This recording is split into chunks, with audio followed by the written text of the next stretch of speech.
ஓம் நம சிவாய. ஓம் முருகா சரணம். உலகெங்கும் பறந்து விரிந்து தமிழர் பண்பு கொங்கு வேளாளர் குல பெருமைகளை பறைசாற்றிக் கொண்டிருக்கும் நம் கொங்கு நண்பர்களே, கொங்கு சொந்தங்களே, உங்கள் அனைவருக்கும் உங்கள் வழக்கறிஞர் ராஜசேகரனின் இனிய மாலை வணக்கங்கள். பேரூர் ஆதீனம் தவத்திரு மருதாசல அடிகளார், சிறவை ஆதீனம் தவத்திரு குமரகுருகள் அவர்கள் பாதம் பணிந்து அனைத்து கொங்கு சொந்தங்களையும் நம் 12ஆம் நாள் ஜூம் ஆப் காணொளி வழியாக உங்களை சந்தித்ததில் மிக்க மகிழ்ச்சி அடைந்து அனைவரையும் வருக வருக என்று வரவேற்கின்றோம். இன்று ஓர் அருமையான தினம்.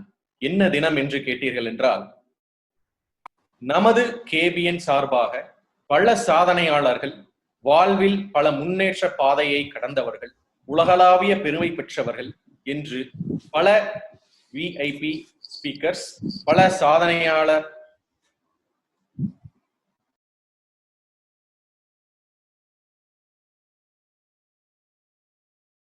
அவர்களுடைய சாதனை வழித்தடங்கள் பற்றியும் அவர்களுடைய எல்லை எதுவாக இருந்தது என்று எங்களுடைய கேபிஎன் சார்பாக டாக்டர் சேது அவர்களிடம் ஒரு சிறு உரையாடல் செய்த பொழுது, வான என்று பெண்ணுக்கு ஒரு உத்வேகம் அளிக்கும் ஒரு தலைப்பையும் அவர்களின் உரையாடல் மூலம் புரிந்து கொண்டு, அதையே தலைப்பாக இன்று வானமே எல்லை எவ்வாறு உள்ளது, நமது வாழ்வில் சாதனைகளை எவ்வாறு வானமே எல்லையாக கொண்டு செல்வது என்பதை பற்றி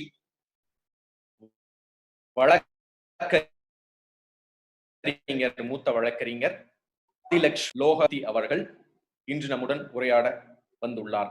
அவர்களை பற்றி ஓர் வழக்கறிஞர் எடுத்துரைத்தால் மிக நன்றாக இருக்கும் என்று கேபிஎன் குழுமம் எடுத்துரைத்ததின் பேரில் அவர்களை பற்றிய முன்னுரையை நானே உங்களுடன் பகிர்ந்து கொள்ள விரும்புகின்றேன். அவர்கள் ஒரு வழக்குரைஞர்கள் மட்டுமல்ல, ஒரு சமூக சீர்திருத்தவாதி, ஒரு சட்ட வல்லுனர், பெண்கள் மேம்பாடு மற்றும் பெண்களின் பாதுகாப்புக்காக பல விஷயங்களை அவர்கள் சட்டத்துறை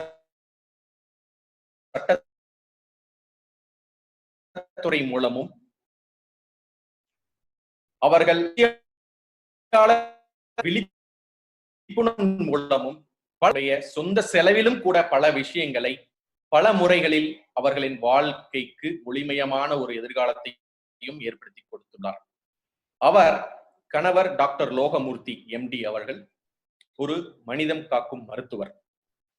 நம் இன்றைய சிறப்பு பேச்சாளர் 1993ஆம் வருடம் வழக்குரைஞராக என்ரோல் செய்து diploma in industrial relations and personnel management, அதாவது தொழிலாளர் துறை சார்ந்த டிப்ளமோ பட்டம் பெற்று அதில் தனித்துவம் வாய்ந்தும், diploma in juvenile justice and psychology, குழந்தைகள் நல வாரியம் சம்பந்தப்பட்ட துறையில் டிப்ளமோ படிப்பும் பெற்று மரியாதைக்குரிய சீனியர் விகேஎம் என்று அழைக்கப்படும் விகே முத்துசாமி அவர்களிடம் ஜூனியராக வழக்குரைஞர் தொழில் கற்று சிவில் மற்றும் கிரிமினல் நடவடிக்கைகள், நீதிமன்ற வழக்குகளில் பங்கு பெற்று அனுபவம் வாய்ந்தவர். தொழிலாளர் துறை, குடும்ப நலம், பெண்கள் துறை, திருநங்கைகள் பாதுகாப்பு, இந்த திருநங்கைகள் பாதுகாப்பு விஷயத்திற்கு கடந்த 18 வருடங்கள் அவர்களுடைய பெனிஃபிட்டிற்காகவும், அதாவது அவர்களுடைய பாதுகாப்புக்கும் அவர்களுடைய நல் வாழ்க்கை ஏற்படுத்தும் விதமாகவும் பல துறைகளில் அவர்களுடைய பங்களிப்பு ஏற்படுத்தும் விதமும் அவர்களுக்கு பாதுகாப்பு அரணாக இருந்தவர். சிவில் மற்றும் கிரிமினல் குற்றங்களில் நன்கு பயிற்சி பெற்றவர். இவர்கள் பல துறைகளில் சாதனை பெற்றுள்ளார்கள். சில உங்கள் பார்வைக்கு: vice chairman, national institute of personnel management, senior panel lawyer, Tamil Nadu state legal services authority, police அகாடமியின் பயிற்சியாளராக Urani foundation secretary and former vice president, high court women lawyers association, உயர்நீதிமன்றத்தின் பெண்கள் வழக்குரைஞர் சங்கத்தின் former secretary and former vice president, POSH என்று சொல்லப்படும் prevention of sexual harassment என்ற ஒரு தனித்துவத்தில் மிக தேர்ச்சி பெற்று அனுபவசாலி. பல நிறுவனங்களில் இன்டர்னல் கமிட்டி மெம்பராக, ஒரு எக்ஸ்டர்னல் மெம்பராக அவர் பணியாற்றியுள்ளார். சில கம்பெனிகள் உங்கள் பார்வைக்கு: L&T, Ashok Leyland, Chennai petroleum corporation limited, Tata, BlueScope மற்றும் பல நிறுவனங்கள். இவர் ஓர் சீர்திருத்தவாதி, ஒரு பயிற்சியாளர் மட்டுமல்ல, ஒரு புத்தகத்திலும் எழுத்து வடிவிலும் புத்தகம் வழங்குவதில் மிக மிக ஒரு வல்லுனர். A compilation of important laws and disciplinary proceedings என்று லேபர் துறையில் அவருடைய புத்தகங்களும், சட்டம் உன் கையில் என்ற புத்தகத்தையும் எழுதியுள்ளார். இது மட்டுமா? இல்லை, 500க்கு மேற்பட்ட டிவி ஷோக்களில், சன் டிவி, ராஜ் டிவி போன்ற பல டிவிகளில் ஷோக்களில் பங்கேற்று பெண்கள் விடுதலைக்கும் சட்டத்தின் ஆராய்ச்சி மற்றும் சட்ட வல்லுநர்களுடன் கலந்துரையாடல் போன்ற பல நிகழ்ச்சிகளில் பங்கு பெற்றுள்ளார். விமன் அச்சீவர் அவார்ட் பல விருதுகள் பெற்றுள்ளார். அவைகளில் சில மட்டும் உங்களிடம் பகிர்ந்து கொள்ள விரும்புகிறேன். Russian women association, rotary awards, Madras development society போன்ற பல நிறுவனங்கள், பல என்ஜிஓக்கள் இவர்களுக்கு விமன் அச்சீவர் அவார்ட் என்று பல வருடங்களாக கொடுத்து கொண்டிருக்கின்றது. அப்படி பெருமை வாய்ந்த நம் கொங்கு குல பெண் சிங்கம், வழக்குரைஞர், இன்றைய சிறப்பு பேச்சாளர் திருமதி ஆதிலட்சுமி லோகமூர்த்தி அவர்களுடன் இன்றைய உரையாடல், இன்றைய காணொளி மூலம் நடக்கவிருக்கிறது. அதற்கு முன் ஒரு சிறிய காணொளி.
மாதராய் பிறப்பதற்கே நல் தவம் செய்திட வேண்டும் அம்மா என்ற கூற்றிற்கிணங்க வாழ்வில் பல சாதனைகளையும் இன்னும் பல பேர் அவர்களுடைய வாழ்க்கையில் ஒளிவிளக்கேற்றிக் கொண்டிருக்கும் இன்றைய நமது சிறப்பு பேச்சாளர் அவர்களை சிறப்புரையாற்ற அன்போடு அழைக்கின்றோம்.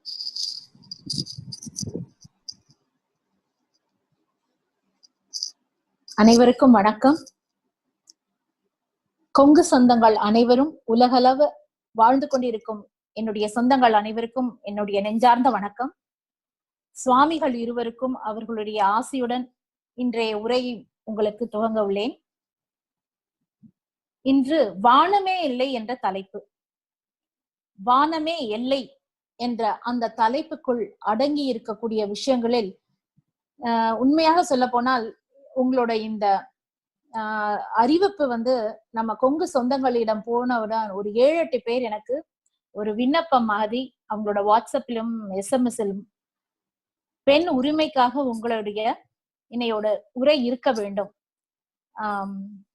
இந்த நிகழ்வுக்கு என்னை முதல் அழைத்த சகோதரர் பழனியப்பன் அவர்கள் மலேசியாவில், அவர்தான் என்னை தொலைபேசியில் தொடர்பு கொண்டு கண்டிப்பாக நீங்கள் பேச வேண்டும் என்றார். அவருக்கு என்னுடைய முதல் நன்றி. தொடர்ந்து வழக்கறிஞர் ராஜசேகர் அவர்கள் ஒரு அறிமுக உரை, எனக்கே நான் இவ்வளவு பெரிய ஆளா அப்படிங்கிற மாதிரி சொல்ற அளவுக்கு ரொம்ப அழகான ஒரு அறிமுகம். மிக்க நன்றி. தொடர்ந்து டாக்டர் சேது அவர்களும் நானும் நேற்று பேசிட்டு இருக்கும் போது என்ன தலைப்பில் பேசலாம் என்று நாங்கள் பேசிக்கொண்டிருக்கும் போது நாங்கள் கொடுத்த தலைப்பு வானமே இல்லை. ஆனா அந்த தலைப்புக்குள் என்ன வேணா கொண்டு வந்திருக்கலாம் அப்படிங்கிறதுனாலதான் இந்த தலைப்பை நாங்கள் தேர்ந்தெடுத்தோம். இந்த தலைப்புல பெண்ணிய கருத்துக்களை பேசலாம் அப்படிங்கிற ஒரு முடிவு. பெண்ணியம்னு ஒண்ணு அங்க இருக்க என்னுடைய சகோதரர்கள், என்னுடைய மற்ற உறவுகளும் பயந்துட வேண்டாம். ஆண்கள், குறிப்பாக ஆண்கள் பயப்பட வேண்டாம். பெண்ணியம் பேசக்கூடிய பெண்கள் நிறைய மேடைகள்ல எல்லாம் நான் பேசிட்டு இறங்கும் பொழுது சில நேரங்கள் என்கிட்ட கேட்பாங்க, எப்படிமா உங்க வீட்டுக்காரர் உங்களை சமாளிக்கிறாங்கன்னு கேட்கக்கூடிய நிலை. பொதுவாக பெண்ணியம் பேசக்கூடிய பெண்களுக்கு குடும்பம் இல்லை, இல்ல குடும்ப உறவுகள் அவங்க சரிவர கவனிக்க மாட்டார்கள். அவர்கள் பெண்ணியம் என்பது ஆண்களை எதிர்த்து பேசக்கூடிய ஒரு விஷயம் என்று எடுத்துக்கொள்ளக்கூடிய ஒரு பொதுவான ஒரு கருத்து நிகழ்வு காலத்தில் நடைமுறையில் இருக்கிறத நம்ம கேட்கிறோம். ஆனா ஆதிலட்சுமி பேசக்கூடிய பெண்ணியத்தில் ஆண்கள் அடங்கிய ஆண்கள் உள்ளிருக்கக்கூடிய ஒரு பெண்ணியம் தான். When I speak of women, men is inside. women என்ற வார்த்தையுள் men என்ற ஒரு வார்த்தையும் அடங்கி இருக்கு. அதனால அந்த women wholesome, it speaks about men also. female என்றால் மேலும் அடக்கம். she என்ற வார்த்தையுள் he அடக்கம். இந்த பெண்ணியம் என்பது பெண்களுக்கான முன்னேற்றத்திற்காக நாம் எடுத்துக்கொள்ளக்கூடிய ஒரு முதல் அடியை ஒழிய ஆண்களை எதிர்த்து அல்ல ஒரு ஜெண்டரை ஒதுக்கி நாம் வாழ முடியாது. இன்று ஆண் பெண் என்று இரு பாலாலையும் தவிர்த்து மாற்று பாலினத்தரும் உள்ளடக்கிய கூடிய ஒரு விஷயம். இந்த சொந்தங்கள் வானமே எல்லைன்னு நான் தலைப்பு வைத்த அப்புறம் பார்க்கும் பொழுது வானத்தை தொட்ட பல சாதனையாளர்கள் அடங்கிய ஒரு KBM டீமாக தான் இந்த டீமை நான் பார்த்தேன். எனக்கு இந்த KBM டீம் அறிமுகமாகியது அப்படின்னா பழனியப்பன் அவர்கள் அப்பப்ப என் கூட கணவரோட பேசும்பொழுது அவரோட பேசியிருக்கேன். ஆனா ஒவ்வொருத்தரோட ப்ரொஃபைல், இந்த KBM டீமுக்குள் இருக்கக்கூடிய ஒவ்வொரு சொந்தங்களோட ப்ரொஃபைல பார்க்கும் பொழுது வானத்தை தொட்ட அவர்கள் தான் அதிகப்படியாக இருந்தார்கள். அதனால வானத்தை தொட்ட அவர்கள் கிட்ட வானமே எல்லைன்னு போய் அவர் எல்லை கூட நிர்ணயிக்க நான் விரும்பவில்லை. இந்த தலைப்பின் கீழே நான் பெண்களுக்கான முன்னேற்றம், அந்த பெண்களுக்கான நிலை இன்னைக்கு சமூகத்துல எப்படி இருக்கிறது, அந்த சட்ட பாதுகாப்பு, இன்னைக்கு நம்மளோட சுவாமி அவர்கள் அவளோட உரையில பேசும் பொழுது கூட ஒரு வருத்தத்தை பதிவு செய்தார். அதுல இருந்துதான் நான் இந்த பேசுறதுக்கான ஒரு கருவையும் எடுத்துக்கிறேன். நீதிமன்றங்கள், அதுவும் குறிப்பாக குடும்ப நல நீதிமன்றங்கள், அது கோவை போன்ற ஒரு நகரங்கள் இருக்கக்கூடிய நீதிமன்றங்களில் குடும்ப வழக்குகள் அதிக அளவுல வரக்கூடியது வருத்தத்தை அளிக்கக்கூடிய ஒரு நிலை. என்னுடைய பணி, அதாவது வழக்கறிஞர் பணி ஆரம்பித்த காலம் 1993ஆம் ஆண்டு வழக்கறிஞர் பணி. கிட்டத்தட்ட 2002-3 அந்த ஆண்டுகள் வரைக்குமே. அதுக்கப்புறம் ஒரு சில சட்ட திருத்தங்கள் வருகிறது. விவாகரத்து என்பது ஒரு குறைவாக இருந்தக்கூடிய ஒரு எண்ணிக்கை இருந்தது. குறிப்பாக சொல்ல போனா அப்படின்னா ஃபேமிலி கோட்ஸ் 1984ஆம் ஆண்டு வந்த ஃபேமிலி கோட்ஸ் ஆக்ட் கீழே நிறைய இடங்கள்ல சிறப்பு நீதிமன்றங்களாக, ட்ரிபியூனல்ஸாக ஃபேமிலி கோட்ஸ், குடும்ப நல நீதிமன்றங்கள் அமைக்கப்பட்டது. கோயம்புத்தூரை பொறுத்த வரைக்கும் பாத்தீங்கன்னா உங்கள் வழக்குகள் ரொம்ப குறைவாக இருக்கும். கொங்கு மண்டலத்தில் இருக்கக்கூடிய பகுதியில் வழக்குகளின் எண்ணிக்கை குறைவாக இருக்கும். நான் வசிக்கக்கூடியது சென்னை மாநகரம். நான் பிறந்தது பொள்ளாச்சி என்றாலும் நான் குழந்தையாக இருந்த போதிலிருந்தே சென்னையில் வாழக்கூடிய ஒரு நிலையில் சென்னையில் இருக்கக்கூடிய எண்ணிக்கையிலான வழக்குகள் கோவையில் இல்லை. ஆனால் இன்று கோயம்புத்தூரிலும் கூட வழக்குகளின் எண்ணிக்கை அதிகமாகிவிட்டது. ஒரு நீதிமன்றம் அல்ல, 2 நீதிமன்றங்கள் கோவை என்ற ஒரு மாநகருக்குள் இருக்கிறது. அதிலும் குறிப்பாக சொல்ல போனால் நம்முடைய கொங்கு சொந்தங்களில் இருந்து வரக்கூடிய வழக்குகளின் எண்ணிக்கை ஏராளமாக இருக்கக்கூடிய அந்த பதிவை தான் சுவாமி அவர்கள் அவருடைய வருத்தத்தை பதிவு செய்யக்கூடிய ஒரு விஷயமாக. இந்த விவாகரத்தோ இல்ல குடும்ப விஷயங்களோ பிறகு பார்க்கலாம். பெண்கள் என்று எடுத்துக்கொண்டாலே ஒரு எல்லையை வகுத்து விடுகிறார்கள் இந்த சமூகம். அப்படியா? இல்லைங்க. நிறைய நேரத்துல இந்த எல்லையை வகுத்து கொண்டு இருக்கக்கூடியவர்கள் பெண்கள் மட்டும்தான். என்ன நீங்க பெண்களுக்காக பேசுறேன், பெண்களுக்காக குரல் கொடுக்குறேன்னு சொல்லிட்டு பெண்களுக்கே எதிராக ஒரு ஒரு ஒரு விஷயத்த நீங்க முன்னிறுத்துறீங்க. நிறைய நேரங்கள்ல பெண்கள் அவர்களோட சாதனை ஒரு எல்லையை அடையக்கூடிய ஒரு நிலை அப்படிங்கிறது அவர்களோட உந்துதல். ஒரு மனிதன் சாதனையுடைய ஒரு செயலை செய்யணும் அப்படின்னா முதல் புள்ளி மைய புள்ளி அவருடைய உள்ளத்திலிருந்து வர வேண்டும். It might be any gender, ஆணாக இருக்கலாம், பெண்ணாக இருக்கலாம், யாராக வேண்டுமானாலும் இருக்கலாம். ஒரு பெண்ணாக இருக்க வேண்டும் என்றால், அதுவும் நான் பொங்கு பெண்ணாக இருக்கிறேன், சாதனை என்று நீங்கள் சொல்லி நான் அதை கேட்கும் பொழுது பெருமையாக இருந்தாலும், ஒரு நிலையில் ஆதிலட்சுமி லோகமூர்த்தி என்ற வழக்கறிஞரும் சமூக ஆர்வலரும் இன்றைக்கு மக்களுக்கு அறிந்த ஒரு முகமாக இருக்கிறது. அதற்கு காரணம் இந்த கொங்கு மண்ணில் பிறந்த ஒரு விஷயமாகவும் இருக்கலாம். நான் கொங்கு பெண்களுக்கு இடம் பார்த்த ஒரு விஷயம், அவர்களுடைய ஆளுமை திறன், லீடர்ஷிப் குவாலிட்டி என்பது கொங்கு பெண்களில் இயல்பாக அவர்களிடம் இருக்கக்கூடிய ஒரு விஷயம். அதை நாம் அறிந்து கொள்ளாத ஒரு விஷயத்தை நீங்கள் அறிந்து கொள்ள வேண்டும். நிறைய கொங்கு பெண்கள் அவர்கள் காலகாலமாக நாம் அனைவரும் விவசாயத்தை, உழவு தொழிலை நாம் மேற்கொண்டிருந்த காரணத்தினால், உழவு அப்படின்னு பாத்தீங்கன்னா நம்ம அம்மச்சியோ நம்ம ஆத்தாவையோ பார்த்திருந்தீங்கன்னா நிறைய பேரு சந்தைக்கு போய் நாம விவசாய காய்கறிகளோ அழகா வியாபாரம் செய்து கொண்டு வந்திருக்கிறார்கள். ஆள் அம்பு அத்தனை பேரையும் நம்ம தோட்ட தரவத்தையும் பார்த்தவங்க, அப்பச்சிகளையும் அப்பாரையும் தாண்டி நம்மளோட அம்மச்சியும் ஆத்தாவும் இருக்கக்கூடிய நிலைகள் நமக்கே தெரியும். ஒரு ஆளுமை திணை, ஒரு லீடர்ஷிப் குவாலிட்டி என்பது கொங்கு பெண்கள், நம் சமூக பெண்களில் இயல்பாக இருக்கக்கூடிய ஒரு விஷயம். அதை தாண்டி அவங்க ஜென்ரலாவே நீங்க கொங்கு பெண்களை ஈஸியா ஐடென்டிஃபை பண்ண முடியும். ஒரு மாட மாளிகையில் இருக்கக்கூடிய ஒரு பெண்ணாக இருந்தாலும் சரி, இல்ல ஒரு சாதாரண ஒரு குடும்பத்தை சார்ந்த பெண்ணாக இருந்தாலும் சரி, வித்தியாசம் பார்க்க முடியாது. ஒரு அழகான ஒரு பருத்தி, ஒரு காட்டன் சாரி தான் அனைவரும் விரும்பி அணியக்கூடிய ஒரு உடையாக இருக்கும். அவர்கள் ரொம்ப பெரிய ஒரு குடும்பத்திலிருந்து வந்த பெண்மணி நம்ம அறியறது கொஞ்சம் சிரமமா இருக்கும். அவங்க போட்டிருக்க நகைகளும் ரொம்ப சிம்பிளா இருக்கக்கூடிய ஒரு பெண். இப்ப பாத்தீங்கன்னா நம்ம சமூகத்துல இருக்கக்கூடிய, இப்ப உதாரணத்துக்கு சக்தி நிறுவனத்தை நடத்தி கொண்டு இருக்கக்கூடிய அந்த பெண்மணியின் எளிமை, சாந்தி துரைசாமி அவர்கள் என்னுடைய எளிமையை நீங்க பார்க்கலாம். அவர் ஒரு பெரிய நிறுவனத்தை நடத்தி கொண்டிருக்கிறார்.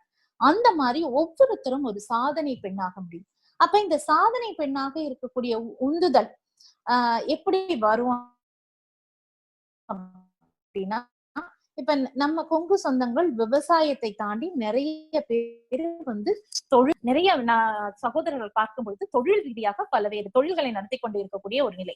அப்ப இவர்கள் குடும்பத்தில் இருக்கக்கூடிய பெண்கள் அந்த தொழிலில் தங்களை ஐக்கியப்படுத்தி கொண்டு அவர்கள் இப்ப விவசாயம் செய்யும் பொழுது எப்படி அது குடும்பமாக கணவனும் மனைவியும் அந்த குடும்பமும் சேர்ந்து அந்த பெண்ணிற்கு அந்த விவசாயம் செய்யக்கூடிய காலகட்டத்தில் நம் பெண்களுக்கு அதில் ஒரு அடையாளம் இருந்ததோ, அந்த அடையாளத்தை நாம் இப்பொழுது நம்முடைய வளர்ச்சியில் செய்யக்கூடிய தொழில்களில் ஏன் நம் பெண்கள் அடியெடுத்து வைக்க கூடாது? அதே போல நம்முடைய பெண்கள் அரசியலும் வரக்கூடிய ஒரு நிகழ்வு கண்டிப்பாக நடக்க வேண்டும். இப்ப பாத்தீங்கன்னா இந்தியாவை பொறுத்த வரைக்கும் பாராளுமன்றம் சட்டங்களை இயற்றக்கூடிய இடையில் 10% பெண்களின் பிரதிநிதிகள் இருக்கிறார்கள். அதுவும் இந்த பாராளுமன்றத்துலதான் 10% டபுள் டிஜிட். அது வரைக்கும் பெண்களுக்கான சட்டங்கள் ஏராளமாக இருக்கு. பெண்களுக்காக குடும்ப வன்முறையில் இருக்கட்டும், பணி செய்யக்கூடிய இடங்கள் ஆகட்டும், அவங்களுக்கு மெட்டர்னிட்டி பெனிஃபிட் ஆகட்டும், பாலியல் ரீதியாக நடக்கக்கூடிய வன்முறைகள் ஆகட்டும், அவர்களுக்கான பல்வேறு சட்டங்கள் இன்று நம் நாட்டில் இருக்கிறது. பெண்களுக்கான சட்ட பாதுகாப்புக்கு குறைவே இல்லை. ஆனால் பெரும்பாலான இந்த சட்டங்கள் இயற்றக்கூடிய நிலைகளில் யார் இருந்தார்கள் என்றால் ஆண்கள் இருந்தார்கள். சில சட்டங்களில் சில கோளாறுகள் இருக்கும், சில பிரச்சனைகள் இருக்கும், சில அமெண்ட்மெண்ட்ஸ் தேவைப்படுற மாதிரி இருக்கும். ஏன்னா அந்த இடங்களில் ஆண்கள் இருந்து பெண்களுக்கான பாதுகாப்பு சட்டங்கள் இயற்றும் பொழுது பெருமையாக இருந்தாலும் சில நேரங்களில் பெண்ணின் மனதை புரிந்து கொள்ள முடியாத நிலையில் இயற்றப்பட சட்டங்களாக இருக்கு. அப்ப இந்த மாதிரி நிலைகள் பெண்கள் economically they should be strong, they should be standing on their own leg. அப்படின்னா அவர்கள் என்டர்பிரனர்ஷிப்புக்குள்ள அடியெடுத்து வைக்கணும். இந்த மாதிரி அரசியல் தளங்களில காலடி எடுத்து வைக்கக்கூடிய நிலை இன்னைக்கு இருக்கு. அப்ப விமன் எம்பவர்மெண்ட் அப்படிங்கிற ஒரு விஷயம் நம்ம வாயளவுல பேசிக்கொண்டு இருப்பதை காட்டிலும் உண்மையான எம்பவர்ட் விமனாக இருக்க வேண்டிய ஒரு சூழ்நிலை கட்டாயமாக்கப்படக்கூடிய ஒரு விஷயமா இருக்கு. இன்னைக்கு பாத்தீங்க அப்படின்னா இன்னைக்கு எல்லாரும் நம்ம இன்னைக்கு இணையக்கூடியதுக்கு காரணமாக இருந்தது வேர்ல்ட் உலக அளவுல இருக்கக்கூடிய லாக்டவுன். தெரிந்தோ தெரியாமலோ கண்ணுக்கு தெரியாத ஒரு எதிரி நம்மை தாக்கி விட்டாரா இல்ல தாக்கிவிட போகிறாரா என்று தெரியாத ஒரு நிலையில் ஒரு நிலை இருக்கக்கூடிய எல்லாம், அதாவது necessity is mother of invention. மனித சமூகம் எப்படி அப்படின்னா எந்த ஒரு நிலை வந்தாலும் தன்னை மாற்றிக்கொள்ளக்கூடிய ஒரு இயல்பு நமக்கு. இப்போ கொரோனா வந்துருச்சு இல்ல கொரோனாக்காக ஒரு பாதிப்பு வரும் அப்படிங்கிற பயத்தையும் தாண்டி நிறைய மீட்டிங், ஜூம் மீட்டிங்ஸ் அப்படிங்கிறது அபிஷியல் லெவல்லையும் அலுவலக ரீதியாக நடைபெற்றாலும் குடும்ப சொந்தங்கள் அவங்களோட சொந்தங்களையே ஜூம்ல பார்க்கும்பொழுது நம்ம இன்னைக்கு நடத்தக்கூடிய இந்த ஜூம் மீட்டிங்குமே இந்த ஒரு நிலையிலிருந்து நம்ம வெளியே வரணும் அப்படிங்கிறது. அப்ப இது எதை காட்டுகிறது? எந்த நிலை வந்தாலும் என்னால் என்னை ரீஇன்வென்ட் பண்ணிக்க முடியும், என்னை மாற்றிக்கொள்ள முடியும். மாற்றம் என்ற ஒரு விஷயம் தான் உலகத்தில் மாறாத ஒரு விஷயம். Change is inevitable. ஏதாவது ஒரு விஷயத்தில் சேஞ்ச் நடக்கும். இன்னைக்கு நிலையில் ஒரு மருத்துவர்களை அணுகி நீங்கள் கேட்டீங்கன்னா என்னைக்கு இந்த நோய் இல்ல இந்த நோய் தொற்று அப்படின்னு சொல்ல விஷயம் நம்மை விட்டு அகலும் என்றால் இந்த உலகளவ இருக்கக்கூடிய விஷயம் அதற்கான மாற்று மருந்து இல்ல வேக்சினேஷன் பண்ணக்கூடிய ஒரு நிலை வரும் வரையும் இந்த நோயுடன் பயணிக்கக்கூடிய ஒரு விஷயத்தை நாம் கையில் எடுத்துக்கொண்டு செல்ல வேண்டிய ஒரு நிலை இருக்கிறது எல்லாருக்கும். இன்னைக்கு பாத்தீங்கன்னா இக்கனாமிக்கா the world is at loss. Great depression 1930ல வந்த கிரேட் டிப்ரெஷனுக்கு அப்புறம் உலக அளவுல இருக்கக்கூடிய ஒரு இக்கனாமிக் டவுன்ஃபால் அதை இப்ப எடுத்துக்க வேண்டாம், ஒரு டவுன் பொசிஷன், ஒரு கீழ்நிலையாக இருக்கக்கூடிய நிலை அப்படின்னு பாத்தீங்கன்னா இந்த COVID-19க்கு அப்புறம் இருக்கக்கூடிய ஒரு நிலை. நம்மில் பலர் நமக்கான ஒரு வருவாயை இழந்திருக்கக்கூடிய நிலையிலும் கூட தைரியமாக நின்று முன்னேறக்கூடிய ஒரு நிலையில இருக்கும். இன்னைக்கெல்லாம் குடும்பத்துல இருக்கோம். இன்னைக்கு நிறைய பேர் குடும்பத்தோட மேன்மையை புரிஞ்சிருப்பாங்க. குடும்பம் அமைப்பு, அதாவது ஓடிக்கிட்டே இருந்தோம் நான் உட்பட. குடும்பம் அப்படிங்கிற ஒரு அமைப்பு நம்ம கூட இருந்தாலும் ஒரு மெத்தனை போக்கு, குடும்பம் எப்போ நம்ம கூட தானே இருக்கும், நம்ம வாட்டுல நம்ம வேலையை செய்வோம்னு சொல்லிட்டு அலுவல் காரணமாக நம்ம ஓடிட்டே இருக்கோம். பந்தய குதிரை மாதிரி நிக்காம தொடர்ந்து ஓடிட்டு இருந்தா ஒரு ஓட்டத்திற்கு தடையாக இல்ல ஒரு ரெஸ்டாக வந்த ஒரு விஷயம். சற்றே சிந்தித்து பார்த்தால் இந்த நிலை நமக்கு வந்தது. எதனால் நம்ம ஒரு ஒரு ஒரு ஒரு ஒரு அடைபட்டு இருக்கக்கூடிய ஒரு இந்த நிலை அப்படின்னு பார்த்தோம் அப்படின்னா, விவசாயம் செய்யக்கூடிய நமக்கு தெரியும் என்விரான்மெண்டோட இந்த உலகத்தில் இருக்கக்கூடிய ஜீவராசிகளோட எல்லாத்தோட தன்மை நமக்கு இயல்பாவே, நமக்கு ஒரு மரத்தையோ ஒரு செடியோ ஒரு புல்லு பூச்சியோ ஒரு சிட்டுக்குருவியை பார்த்தா கூட நமக்கு இயல்பாகவே ஒரு ஆனந்தம். யாரா இருந்தாலும் ஒரு எங்கேயோ வாடிட்டு இருக்க ஒரு செடிக்கு நடந்து போகும்போது கூட ஒரு கொங்கு சொந்தம் கண்டிப்பா அவங்க கிட்ட ஒரு வாட்டர் பேக் இருந்தா அதுல இருந்து தண்ணி ஊத்தக்கூடிய ஒரு இயல்பு. இயற்கையோட ஒன்றி பின்னி பிணைந்து வாழ்ந்து கொண்டிருந்த வாழ்க்கையை வாழ்ந்து கொண்டிருந்த நாம் இன்றும் அந்த இயற்கையை நாம் கைவிடாமல் இருக்கோம். நம்ம இருக்கக்கூடிய இடத்துல நான் கொங்கு சொந்தங்கள் வாழக்கூடிய வீட்டுகளில் முடிந்த அளவுக்கு பார்க்கும்போது ஒரு செடியாவது மரமாவது ஒரு வளர்ப்பு பிராணியாவது தங்களோட வளர்க்கக்கூடிய ஒரு நிலை அவர்களுக்கு இயல்பாக இருக்க விஷயம். இந்த என்விரான்மெண்ட்டை நம்ம எல்லை தாண்டி பாழ் செய்து விட்டோம். அதை அதோட சீரை எடுத்து விட்டோம். அதனால இன்னைக்கு நாம லாக்டவுன்ல இருக்கோம். ரோட்ல வாட்ஸ்அப்ல வர மெசேஜ பாக்குறோம். கங்கை சுத்தப்படுத்திடுச்சு, காற்று மாசு போய்விட்டது அப்படின்னு பல்வேறு விஷயங்கள். எதனால இன்னைக்கு நாம நிக்கிறோம் அப்படின்னா எல்லை கோடு, வானமே எல்லைன்னு சொல்றதுனால நான் எல்லைகள் எல்லாத்தையுமே உங்களுக்கு ஒண்ணு திறந்து சொல்லிக்கிட்டு இருக்கேன். நமக்குன்னு ஒரு எல்லை இருக்கு. Global warming, environment. பிளாஸ்டிக்கை பயன்படுத்தாதீங்கன்னு சொன்னா கண்ணுக்கு தெரியாம அதை பயன்படுத்தினா யாருக்கு பாதிப்புன்னு நினைத்து பயன்படுத்தி கூடக்கூடிய ஒரு விஷயம். இந்த நிலைகள்லாம் பார்க்கும் பொழுது இந்த சின்ன சின்ன விஷயங்கள் வரும்போது இதெல்லாம் பெண்கள் முன்னிட்டு எடுக்கலாம். இப்போ ஒரு கடைக்கு பொருள் வாங்க போற நிலையில நிறைய பெண்களுக்கு நீங்க தடுக்கணும்னு நினைச்சீங்கன்னா நீங்க துணிப்பைகளை நீங்களே எடுத்துட்டு போய் அந்த பிளாஸ்டிக்கை தடுக்கக்கூடிய நிலையில இருக்கலாம். நீங்க எப்படியெல்லாம் அந்த மாசுக்களை கட்டுப்படுத்தக்கூடிய நிலையில அதுல ஒரு ஒரு ஒரு நிலையில நீங்க ஒரு பிசினஸ கூட நீங்க ஸ்டார்ட் பண்ணலாம். இப்போ பிளாஸ்டிக் வேண்டாம்னு தடை பண்ணும் போது அந்த இடங்கள் பெண்கள் எனக்கு தெரிஞ்சு இங்க சென்னையில் சுய உதவி குழு நடத்தி கொண்டு இருக்கக்கூடிய ஒரு பெண்கள் மாற்றாக உடனே வந்து துணிப்பைகளை சப்ளை செய்து அவங்க ஒரு நல்ல பொருள் ஈட்டக்கூடிய ஒரு நிலை. கிரியேட்டிவிட்டி, இனோவேஷன், இது வந்து பெண்களுக்கு இயல்பாக வரக்கூடிய ஒரு விஷயம். கொங்கு பெண்கள் இன்றைக்கு நம்ம வந்து என்டர்பிரனர்ஷிப், இந்த எக்கனாமிக் டவுன் ஒரு இருக்கக்கூடிய நிலையில கீழே போய்கூட இருக்கிற நிலையில என்டர்பிரனர்ஷிப் பத்தி பேசுமா, ரீஇனோவேட், எப்படி நம்ம வந்து வாழ்க்கையை மாற்றி அமைத்து அடுத்த நிலைக்கு போகணும் அப்படிங்கிற ஒரு தாட் ப்ராசஸ் வரதுக்கான ஒரு தருணம். இந்த தருணம் நம்ம யோசிக்கணும், சிந்திக்கணும், எப்படி வாழ போறோம். இப்போ நீதிமன்றங்களை பொறுத்த வரைக்கும் சகோதரர் ராஜசேகர் இருக்காங்க.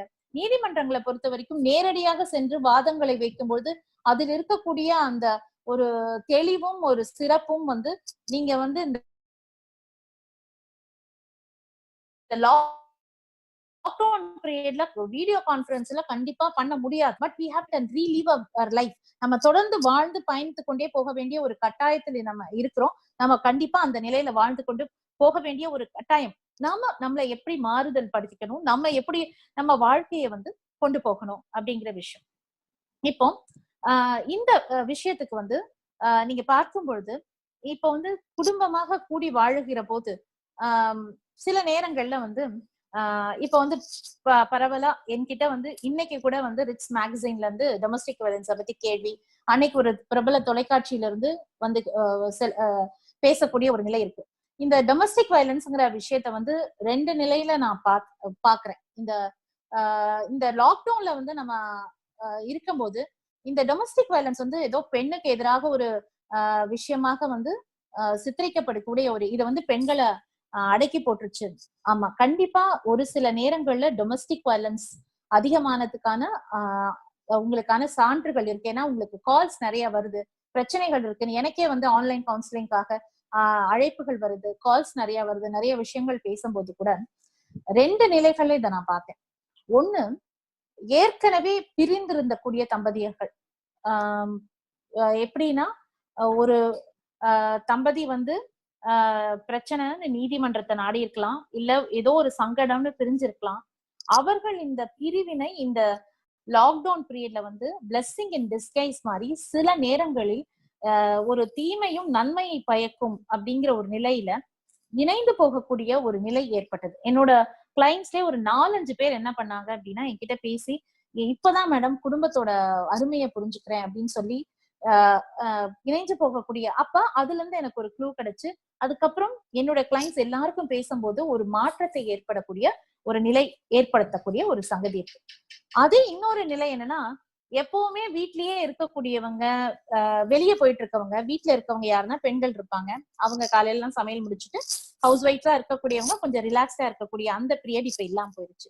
இல்ல வேலைக்கு போகக்கூடிய பெண்கள், இப்ப நான் எல்லாம் வீட்டுக்குள்ள இருந்து எத்தனை வருடங்கள் ஆயிடுச்சுன்னு எனக்கு கணக்கே பார்க்க முடியாத ஒரு நிலையில இருக்கும்போது அதிகப்படியான பலு அப்படின்னு.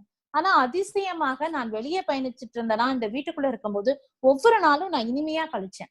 எனக்கு ஒரு நாள் கூட வந்து எனக்கு ஃப்ரீயா இருக்கு டைம் அப்படின்னு நினைக்கல. என்னுடைய சமையலை விதவிதமா சமைக்கக்கூடிய, ஆர்வமா செய்யக்கூடிய விஷயம், வீட்டுல இருக்கக்கூடிய பராமரிப்பு வேலைகள், எனக்கு வரக்கூடிய அலுவலக பயணி, ஆன்லைன்ல பேசக்கூடியது, இந்த மீட்டிங் வர்றதுக்கு முன்னாடி இப்போ ஒரு மீட்டிங் இன்னொரு டாக்கை முடிச்சுட்டு அவசர அவசரமா தான் இந்த மீட்டிங்கை வந்து நான் ஜாயின் பண்ணக்கூடிய நம்மளோட இயல்பு வாழ்க்கை வந்து வேற ஒரு நிலையை நோக்கி போகக்கூடியது. எல்லா விஷயத்துக்கும் ரெண்டு every coin has got two sides. ஒரு நன்மையும் இருக்கக்கூடிய விஷயமும் இருக்கு, ஒரு தீமையும் இருக்கக்கூடிய விஷயம் இருக்கு. இந்த COVID-19 லாக்டவுன் வந்து நன்மை ஒரு சிலருக்கு பயக்கக்கூடிய ஒரு விஷயமா இருந்தாலும் தீமை ஒரு சில விஷயங்களுக்கு பயக்கக்கூடிய ஒரு நிலையும் இருக்கு. நாம அதை எப்படி எடுத்துட்டு போகிற நிலை. இப்போ ஒரு 10 நாளைக்கு முன்னாடி பியூட்டிஷியன்ஸ் அசோசியேஷன் வந்து அவங்க ஒரு ஜூம் மீட்டிங்க்கு என்ன அழைச்சிருந்தாங்க. இப்ப எல்லா கடைகளையும் ஓரளவுக்கு தளர்த்தி திறக்கக்கூடிய வாய்ப்பு, ஜெராக்ஸ் ஷாப்ஸ் திறந்துக்கலாம், டீ ஷாப்ஸ் திறந்துக்கலாம், அந்த மாதிரி ஒரு 34 வகையான நீங்க பிசினஸ் வந்து ஓபன் பண்ணிக்கலாம் அப்படின்னு வந்து கவர்மெண்ட் வெளியிடும் போது சலூன்ஸ், ஸ்பாஸ், இந்த பியூட்டிஷியன்ஸ் வந்து பாதிக்கப்படக்கூடிய ஒரு நிலையில இருக்கிற மாதிரி ஒரு தகவல். ஏன்னா இங்க வந்து தொற்றுகள் பரவும் அப்படிங்கிற மாதிரி எல்லாருக்கும் நம்ம வந்து பிரச்சனைன்னு பார்க்கக்கூடிய ஒரு விஷயம். அவங்களுக்கு வந்து அது வந்து பெரிய பாதிப்பை ஏற்படக்கூடிய விஷயம். அவங்களுக்கு வந்து இப்ப வந்து நிறைய பேர் வந்து வாடகை கொடுக்கணும், அவங்க எல்லாருக்கும் வந்து சம்பளம் கொடுக்கணும். அப்ப நேச்சுரல்ஸ் அப்படிங்கிற ஒரு சலூன், அவர் வந்து ஒரு வாட்ஸ்அப் மெசேஜ் பார்த்தேன். அவ்வளவு பெரிய சலூனை நடத்தி அவ்வளவு பெரிய பிரான்ச் ஆஃப் பீப்புள், பல 10,000 பேருக்கு வேலை கொடுத்துட்டு இருந்தவர் கூட இன்னைக்கு வந்து அந்த லாக்டவுன் அவருக்கு பெரிய இழப்பு. 20 ஆண்டுகள் கட்டி காத்த ஒரு பிசினஸ் வந்து எப்படி இனி கொண்டு போகும்? இதெல்லாம் இன்னைக்கு வந்து நமக்கு ஒரு படிப்பினை, நம்மளோட வாழ்க்கை தரங்களை, வாழ்க்கை நிலைகளை மாற்றம் செய்யக்கூடிய ஒரு நிலைகளை, சிந்திக்கக்கூடிய ஒரு நிலைகள். அப்போ எல்லா நிலைகளையும் மனிதன் வந்து ஒரு எல்லைகளை தாண்டி, ஒரு எல்லையை தாண்டும் பொழுது ஒரு நன்மையும் நடைபெறக்கூடிய விஷயமாகவும் இருக்கிறது, தீமை விளைவிக்கக்கூடிய விஷயமாகவும் இருக்கிறது. அப்போ இந்த எல்லை கோட்டை யார் நிர்ணயிப்பது? நம்மளுடைய வாழ்க்கையின் எல்லை. அப்ப இந்த எல்லைங்கிறது குடும்ப அமைப்புல ஒரு எல்லை இருக்கும், பணி செய்யக்கூடிய இடங்கள்ல ஒரு எல்லை இருக்கும், அதே மாதிரி பொது சமூகத்தில் போகும்பொழுது கூட உங்களுக்கு எல்லைகள் இருக்கும்.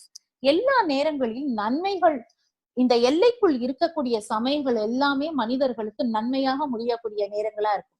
இந்த எல்லைகள் தாண்டக்கூடிய நிலைகள் எல்லாம் மனித குலத்திற்கு ஏதோ ஒரு விதத்தில் எதிர்வினையை ஏற்படக்கூடிய ஒரு செய்கை நடைபெறக்கூடிய விஷயமா இருக்கிறது.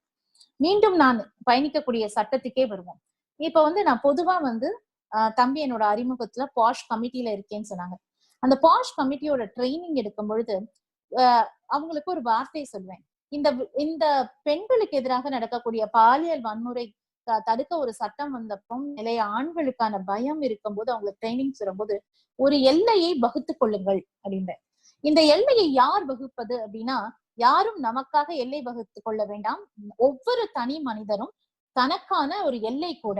அப்ப நான் சொல்ற எல்லை கோடு எப்படின்னா, இங்க ஏ ஒருத்தர் இருக்காரு, பி ஒருத்தர் இருக்காரு, நடுவுல இருக்க கோடு கிடையாது. ஒரு பேரலல் லைனை வந்து எல்லை கோடாக டிரா பண்ணிக்கங்க அப்படின்னு. ஒரு விஷயம் நடக்கும்போது 2 எல்லை, இங்க ஏ அப்படிங்கிற ஒருத்தருக்கும் பி ஒருத்தருக்கும் பிரச்சனைன்னு வரும்போது ஒரு எல்லை ஒரு இருக்கா. நம்மளுக்கு எப்படி போலீஸ் சண்டை வருது, இல்ல காம்பவுண்ட் வால் பிரச்சனை வர மாதிரி வந்துரும். எல்லையில cat on the wall position மாதிரி இருக்கும்போது 2 எல்லைகள், 2 கோட்டுக்கு நடுவுல ஒரு கேப் விட்டு ஒரு எல்லையை வச்சுட்டீங்க அப்படின்னா ரொம்ப பிரச்சனைகள் வராது அப்படின்னு நான் வந்து சொல்லக்கூடிய ஒரு விஷயமாக இருக்கும். அப்ப எல்லா நிலைகளிலும் நமக்கு வந்து அந்த எல்லை அப்படிங்கிற விஷயத்தை நாம் வகுத்து கொள்ளக்கூடிய ஒரு விஷயத்தை நாம பண்ண வேண்டியது கட்டாயம். இந்த எல்லையை விரிவுபடுத்துறது யாரு? அப்ப நம்ம ஒரு சர்க்கம்ஃபரன்ஸ் போட்டுக்கிறோம், இப்படித்தான் நம்ம வாழணும்னு ஒரு விஷயத்த சொல்லும் போதும், ஆனா இதை எப்படி நம்ம விரிவுபடுத்தனா நம்மளே தான் அதை விரிவுபடுத்தணும். இப்போ நிறைய பெண்கள் வந்து குடும்பமே எனக்கு வந்து பாதுகாப்பா இருக்குன்னு ஒரு எல்லையை போட்டிருக்கீங்க இல்லைங்களா? அதை விட்டு தாண்டி வரக்கூடிய ஒரு சூழ்நிலை வரும். இந்த நிலையில நான் இந்த குடும்ப அமைப்பை விட்டு தாண்டி என்னோட வேலைக்கு போகணும், சம்பாதிக்கணுங்கிற ஒரு சூழ்நிலை வந்து உங்களை அறியாமலே நீங்க போட்ட அந்த எல்லையை உடைத்து உங்களை தாண்டி பயணிக்கக்கூடிய ஒரு விஷயத்துக்கு உங்களை கொண்டு போகும். அப்படி பாத்தீங்க அப்படின்னா, அப்ப இந்த எல்லையை நாம் நினைத்தாலும் வகுத்த எல்லைகளை தாண்டி மீறி செல்லக்கூடிய சந்தர்ப்பங்கள் ஒவ்வொரு மனிதனின் வாழ்க்கையில் வந்து கொண்டேதான் இருக்கும். அப்ப எல்லா நிலைகளும் எல்லாருக்குமே இந்த நிலை எல்லா மனிதர்களுக்குமே வாழ்க்கை வாழ்வதற்கு, அவர்களுடைய உயர்வுக்கு அவங்க ஒரு சில குவாலிட்டிஸா அவங்களுக்கு டெவலப் பண்ணிக்கணும். ஒரு மனிதனின் ஒரு மனிதன் வந்து தன்னோட உயர்வுக்கு தேவையான குவாலிட்டிஸ் அப்படின்னு பாத்தீங்க அப்படின்னா, முதல் ஆங்கிலத்துல சொன்னா ஓனிங் ரெஸ்பான்சிபிலிட்டி. ஒவ்வொரு தனி மனிதனும் தான் செய்யக்கூடிய செய்கைக்கு, தான் செய்யக்கூடிய செயலுக்கு, இல்ல தன்னோட வாழ்க்கைக்கு எல்லாருக்கும் பொறுப்பெடுத்துக்கணும். சில பேர் பாத்தீங்கன்னா தட்டி கழிக்கக்கூடிய ஒரு குணம் இருக்கு. இது வேண்டாம், அந்த தட்டி கழிக்கிறதுல ஒரு பயம் கூட இருக்கலாம். இப்ப பொதுவா வந்து மேடை பேச்சாளர்கள், மேடையில பேசுறவங்களுக்கு வந்து ஒரு பயமத்து போகும். ஏன்னா ஆரம்ப காலங்கள்ல நீங்க மேடையில பேசும்போது அவங்களும் ஆரம்பிக்கிற நிலைமையில பயந்திருக்கலாம். ஆனா ஒரு தொடர்ந்து பல மேடைகள் பேசிட்டே வரக்கூடிய பேச்சாளர்களுக்கு ஒரு நேரத்துல வந்து அந்த பயம் அத்து போகும். ஆனாலும் வின்ஸ்டன் சர்ச்சில் அவர்கள் சொல்வார், பல சிறப்புமிக்க பேச்சுக்களை பேசிய ஒரு வின்ஸ்டன் சர்ச்சில், ஒரு கிரேட் ஒரேட்டர் இந்த ஹிஸ்டரி, அவர் சொல்லக்கூடிய விஷயம், ஒவ்வொரு முறையும் அவர் மைக் முன்னாடி போகும்போது ஒரு உரையை ஆற்றும் பொழுது there'll be butterflies in my tummy அப்படின்னு சொல்லுவாங்க. இப்ப நான் உங்ககிட்ட பேசும்போது ஒரு குட்டி பட்டர்ஃபிளை என்னோட டம்மில இருக்க மாதிரி ஒரு விதமான ஒரு குட்டி அச்சத்தை வந்து நம்ம வச்சிருக்கணும். ஆனா அந்த அச்சம் வந்து நம்ம கட்டி போடுற அச்சமா இருக்கக்கூடாது. அதாவது ரொம்ப மெத்தனமா ரொம்ப திமிரா நடந்துக்கக்கூடிய விஷயம் இல்ல. ஆனா ஒரு விதமான ஒரு பயத்தோட நம்ம ஒவ்வொரு விஷயத்தையும் அணுகும் பொழுது அது தெளிவா இருக்கும். ஆனா அந்த பயம் வந்து பெரிய பயமாக இருக்கக்கூடாது. பெரிய so we should be ready to own responsibility. இன்னைக்கு வந்து இந்த COVID-19க்கு சைனா காரணம் இல்ல நம்ம சென்னையில இருக்க கோயம்பேடு மார்க்கெட் காரணம் ஒவ்வொருத்தர் நிலையை கைய காட்டும். let us own responsibility for each and everything what we do. நம்ம செய்யக்கூடிய விஷயங்கள் முதல்ல நாம தானுங்க. அதே மாதிரி நல்ல டெசிஷன் மேக்கர்ஸா இருக்கணும். யோசிப்போம், இது பண்ணலாமா பண்ணக்கூடாதா, 1008 சிந்தனைகளும் யோசனைகளும் யோசிக்கிறது தப்பே இல்லைங்க. ஒரு பிளான் போடும் போது சிந்திக்கணும், ஆனா குழம்ப கூடாது. ஒரு சிந்தனை எப்படி இருக்குன்னா தெளிவான ஒரு சிந்தனை. நீங்க வந்து அந்த பிளான் போடுற அந்த பீரியட்ல வந்து பல கிரைட்டீரியாவும் நீங்க உள்ள கொண்டு வரலாம். இப்போ நீங்க இந்த கேபிஎன் நிகழ்வு நடத்துறீங்க அப்படின்னா, இந்த நிகழ்வு ஆரம்பிக்கும் போது இதுல இருக்கக்கூடிய அத்தனை தலைவர்களும் உட்கார்ந்து அலசி ஆராய்ஞ்சு இதை நடத்தினா இதோட ப்ராஸ் என்ன கான்ஸ் என்ன, இவர்களை கூப்பிடலாம், பேசலாம், பேச வைக்கலாம், இது என்னென்ன வரும், என்னென்ன பிரச்சனைகள் வரும், இல்ல என்ன அரசியல் வரும், இவர்கள் வார்த்தை என்ன நெகட்டிவா நம்மளுக்கு வரும், இது மாதிரி பல்வேறு விஷயங்களை நீங்க சிந்திச்சு பேசியிருப்பீங்க. அது வந்து உங்களோட decision making quality. So you want the responsibility. உங்ககிட்ட இருந்தே எக்ஸாம்பிள் எடுத்து சொல்றதுக்கு என்னன்னா, நீங்க செய்யக்கூடிய விஷயங்களை you own the responsibility. That is the quality of each and every leader to own the responsibility. ஒரு மனிதர் தன்னோட they have to own the responsibility and they have to be very good decision makers. அந்த decision makers, இந்த responsibility own பண்றவரும் டெசிஷனை நல்லா எடுக்கக்கூடிய ஒருத்தருக்கு ஆளுமை திறன் இயற்கையாவே அமையும். இந்த ரெண்டு விஷயமும் பெண்கள் கிட்ட இயற்கையா இருக்கக்கூடிய விஷயம் ஓனிங் ரெஸ்பான்சிபிலிட்டி. குடும்பத்தில் நடக்கக்கூடிய எந்த விஷயமாக இருந்தாலும் தான் அதற்கு பொறுப்பெடுத்துக்கூட ஒரு விஷயம், தான் ஒரு நாளும் அந்த குடும்பத்தை நடக்கக்கூடிய அந்த டெசிஷன்ஸை ஓன் பண்ணக்கூடிய, this is the basis of a leadership quality. நான் இருக்கேன் அப்படிங்கிற விஷயம். அப்படி இருக்க பெண்கள் வெளி உலகத்தில் பயணிக்கும் பொழுது கண்டிப்பா it will not only develop the family, அந்த குடும்பத்தை மட்டும் மேன்மைப்படுத்தாது, இந்த சமூகம், இந்த சமூகத்தை தாண்டி இந்த உலக சமூகத்திற்கும் அவர்கள் தேவை. சில நேரங்களில் பெண்களோட பயணங்கள் பாத்தீங்கன்னா, சம்டைம்ஸ் நீங்க வந்து ஒரு ஆண் ஓட நிலையில வந்து பெண்கள் பயணிக்கும் பொழுது தே பிகம் ஸ்ட்ராங். இதை எப்படி நான் சொல்றேன் அப்படின்னா, என்ன வச்சுதான் சொல்றேன். வழக்கறிஞர் பணி என்பது அந்த கேட்டுக்கொண்டிருக்க ஆண் சகோதரர்களுக்கு புரியும். வழக்கறிஞர் பணி என்பது ஆண்கள் உலகம், அது பெண்களுக்கான உலகம் கிடையாது. உண்மையை சொல்ல போனா பெண்களுக்கான உலகமாக நாங்கள் அதை மாற்றிக்கொண்டிருக்கிறோம். அப்ப அந்த பணிக்கு செல்லும் பொழுது நான் ஒரு பெண்ணாக அந்த பணிக்கு செல்லுவதில்லை. வழக்கறிஞர் ஆதிலட்சுமி லோகமூர்த்தி மட்டும்தான் நீதிமன்றத்துக்கு போகிறார். அவர் பெண்ணாக இருப்பது it's a blessing in disguise. நான் என்னை பெண் என்று அங்கே நிலைநிறுத்தி கொண்டால் என்னுடைய பணி அங்கே தடைவரும். அப்ப சில நேரங்களில் உங்களுடைய பெண் தன்மையை உங்களுக்குள்ள அடக்கி வைத்துக் கொண்டிருந்தாலும் உங்களுடைய மனதில் வந்து அது வந்து மீண்டும் மீண்டும் வரக்கூடாது. நான் பெண்ணா இருக்கிறதுனால இந்த சலுகை எனக்கு கொடுங்க, பெண்கிற காரணத்துக்காக இந்த விஷயத்த செய்யுங்க அப்படின்னு என்னைக்குமே நான் கேட்க கூடாது. பெண்களுக்காக குரல் கொடுக்கலாம், ஆனா பெண்ணுங்கிற காரணத்துக்காக எனக்காக இந்த விஷயத்தை செய்ய வைக்கணும் அப்படிங்கிற ஒரு கேள்வி வந்து என்னைக்குமே முன் வைக்க கூடாது. இந்த திறமைகள் இப்ப வந்து நிறைய பேர் பெண்களை பெற்ற பெற்றோர்கள் இருக்கும் பொழுது அவர்களுக்கு சொல்றது என்ன அப்படின்னா, நம்ம பெண்களுக்கு, நம்ம கொங்கு பெண்களுக்கு இன்னைக்கு யங் ஜெனரேஷன், நான் பல கல்லூரிகளில் எப்ப பேச்சுக்கு போனாலும், அதுவும் நம்ம பெல்ட்ல இருக்க ஈரோட்ல இருக்கக்கூடிய இன்ஜினியரிங் காலேஜ் ஆனால் பல்வேறு நிலைகள்ல பேசும் இருந்து இன்னைக்கு பெண் குழந்தைகளுக்கு, அதுவும் கல்லூரியில் படிக்கக்கூடிய பெண் குழந்தைகளுக்கு நிறைய சிரமங்கள் இருக்கு. அந்த நம்ம கொங்கு சொந்தங்கள் அதை வந்து கேட்க தவறி விடுகிறோம். அதனால பிற்காலத்தில் பல சிக்கல்கள் வந்து சிரமங்களை வந்து பார்க்கக்கூடிய ஒரு சூழ்நிலை. நெருப்பனா வாய் சுட்டுடாது. இப்ப இந்த விஷயத்த பேசும்பொழுது, ஏன்னா அந்த களத்தில் பயணிக்கிறேன், அந்த விஷயங்களை நான் தினம் தினம் பார்த்து கொண்டிருக்கிறேன். ஒரு பெண்ணுக்கு தன்னுடைய உரிமை என்ன அப்படின்னு நம்ம சொல்லி கொடுக்கும் போது அதோட கடமை என்னன்னு சொல்லி கொடுக்க நம்ம தவறக்கூடாது. ஒரு பெண் குழந்தையை வளர்க்கறது, ஆண் குழந்தை வளர்க்கறது தான் இன்னைக்கு எல்லாமே ஒரே மாதிரிதான். ஆண் குழந்தையாகட்டும் பெண் குழந்தையாகட்டும் ஒரே சரிநிகர் சமானமாக ஒரே தராசில் வைத்துதான் நம்ம குழந்தையை வளர்க்கக்கூடிய நிலையாக இருந்தாலும், ஆனால் அந்த பெண் குழந்தைகளுக்கு படிப்பை சொல்லி கொடுக்கிறோம், பண்பை சொல்லி கொடுக்கிறோமாங்கிறது கொஞ்சம் சிந்திச்சு பார்க்கணும். அதாவது கொஞ்சம் பெண் குழந்தைகளை வளர்க்கும் பொழுது அவர்களுக்கு படிப்பை சொல்லி கொடுக்கிற மாதிரியே வாழ்க்கையில வாழ்வதற்கான விஷயங்களை குழந்தையாக இருக்கும்போதே வளர்க்கும்போது, இப்போ என்னுடைய அப்பா என்னை சென்னையில வளர்க்கும் போது 1970களில் 80களில் சென்னையில் வளர்ப்பது என்பது ஒரு சிரமமான விஷயமாக இருந்திருக்கும். ஏன்னா இந்த ஊருக்கு ஒவ்வொரு வாட்டியும் பொள்ளாச்சிக்கு என்னை கூட்டிட்டு வரும்போது, இல்ல என்னுடைய சகோதரியை கூட்டிட்டு வரும்போது, சென்னையில இருக்க கல்ச்சர் எதுவுமே அங்க வந்து ரிஃப்ளெக்ட் ஆகக்கூடாது. ரொம்ப பார்த்து வளர்க்க வேண்டிய ஒரு சூழ்நிலை. ஒரு ஸ்டேஜ்ல என்ன ஆகுதுன்னா, ஒரு லாங் ரோப் கொடுக்குறாரு. அப்பா என்ன பண்றாருன்னா, என்னுடைய ஃப்ரீடமோட எல்லையை வந்து கொஞ்சம் கொஞ்சமா அவர் என்னை அறியாமல் எனக்கு கொஞ்சம் ஃப்ரீடம் கொடுக்குறாரு. அந்த ரோப் மட்டும் அவர் கையில தான். இன்ன வரைக்கும் அவர் கையில தான் ரோப். ஏன்னா அவர் என்னுடைய ஒரு விதத்துல என்னுடைய சீனியர் வழக்கறிஞர், அவர் ஒரு வழக்கறிஞர்னால இன்னமே ஒரு விதத்துல வந்து அந்த ரோப் வந்து கையில வச்சிருக்கான இன்விசிபிள் ரோப்.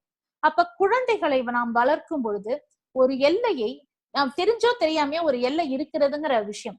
இன்னைக்கு காதல் என்ற தவறான ஒரு விஷயத்தில் மாட்டிக்கொண்ட பெண்கள் ஒரு ராங் சைட் ஆஃப் த லா அப்படிங்கிற ஒரு நிலையில மாட்டிக்கொண்டு என்னுடைய ஆபீஸ்க்கு வரக்கூடிய நிலையில ரொம்ப சிரமமா இருக்கும், கஷ்டமா இருக்கும்.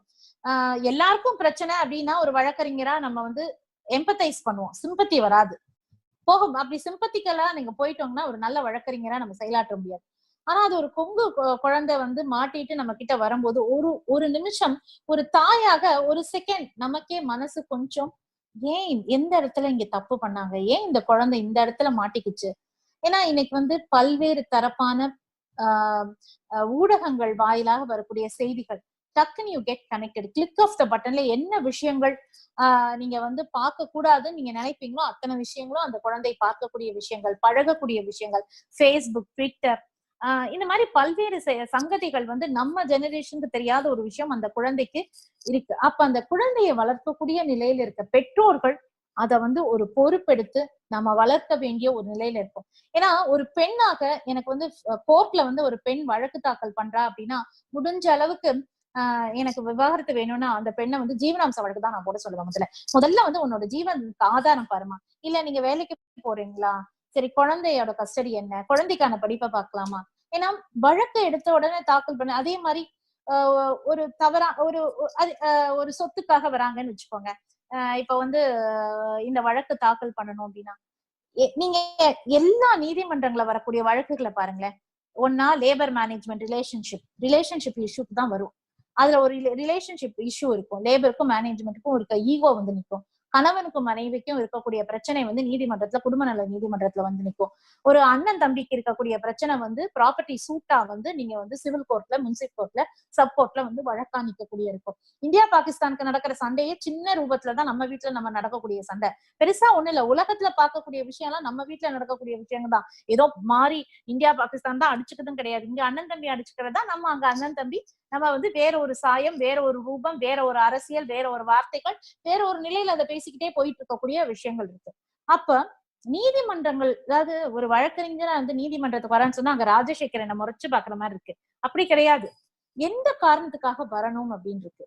குடும்ப நல நீதிமன்றம், அதுவும் சுவாமி அவர்கள் சொன்னப்பறம் எனக்கு டக்குன்னு நான் அதை பேசக்கூடாதுன்னு சொல்லிட்டு தான் நான் வந்தேன். தம்பி கிட்ட எல்லாம் சொன்னேன், இந்த டாபிக் எல்லாம் நம்ம பேச வேண்டாம்.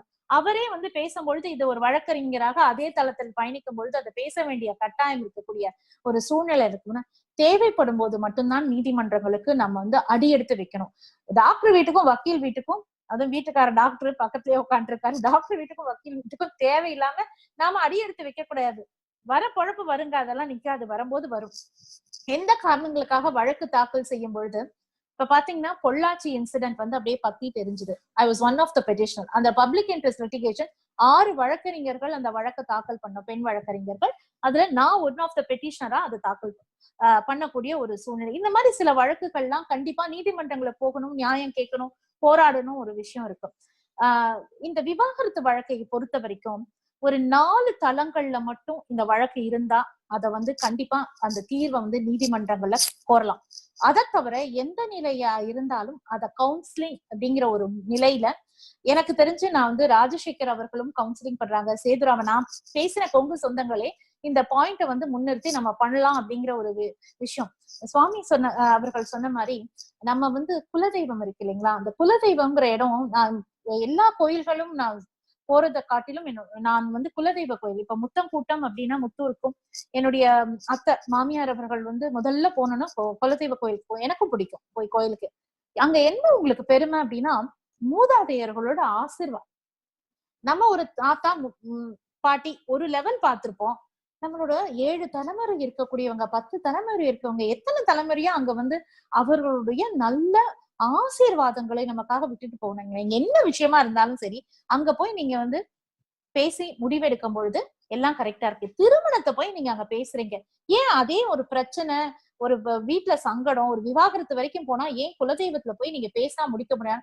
நான் ஒரு 2 கொங்கு சொந்தங்களோட வழக்கு, ஏன்னா நான் சென்னையில இருக்கிறதுனால, சென்னை வாசியாக மாறிவிட்டதுனால், நான் ஒரு கொங்கு பெண்ணு என்று நிறைய பேருக்கு தெரியாத காரணத்தால் வழக்கு வராது. சில நேரங்கள்ல எதிர்கட்சியா நான் வந்து நிக்கக்கூடிய நிலைகள் இருந்திருக்கு. அப்ப நான் ஒரு 2 வழக்குகளை நம்ம குலதெய்வத்தில் அங்க இருக்கக்கூடியவர்கள் வைத்து தீர்க்கக்கூடிய ஒரு நிலை. இதை எப்படி நான் கண்டுபிடிச்சேன் அப்படின்னா, Christians give lot of respect to church. அவங்களோட அமைப்புல பாத்தீங்க அப்படின்னா, கல்யாணத்துக்கு முன்னாடியே அவங்களுக்கு ஒரு சில சாங்கீதங்கள், ஒரு சம்பிரதாயங்கள், அந்த சர்ச்சில் அவங்களுக்கு கொடுக்கக்கூடிய ஒரு படிப்பினை, பாடங்கள், இதெல்லாம் வந்து நல்ல விஷயம்னா எங்க இருந்தாலும் நம்ம ஏத்துக்கொள்ள வேண்டிய விஷயம்தான். ஒரு திருமணம்னா என்ன, திருமணத்துல அடியெடுக்க வைக்கும் போது அந்த பெண்ணுக்கும் மாப்பிள்ளைக்கும் அதுல விருப்பம் இருக்கா, அவங்கள தயார்படுத்தக்கூடிய ஒரு நிலை ஏற்படுத்துது. அதே மாதிரி அவங்களுக்கு ஒரு பிரச்சனை வந்தது அப்படின்னா அவங்க நாடக்கூடியது பாஸ்டர்ஸ்.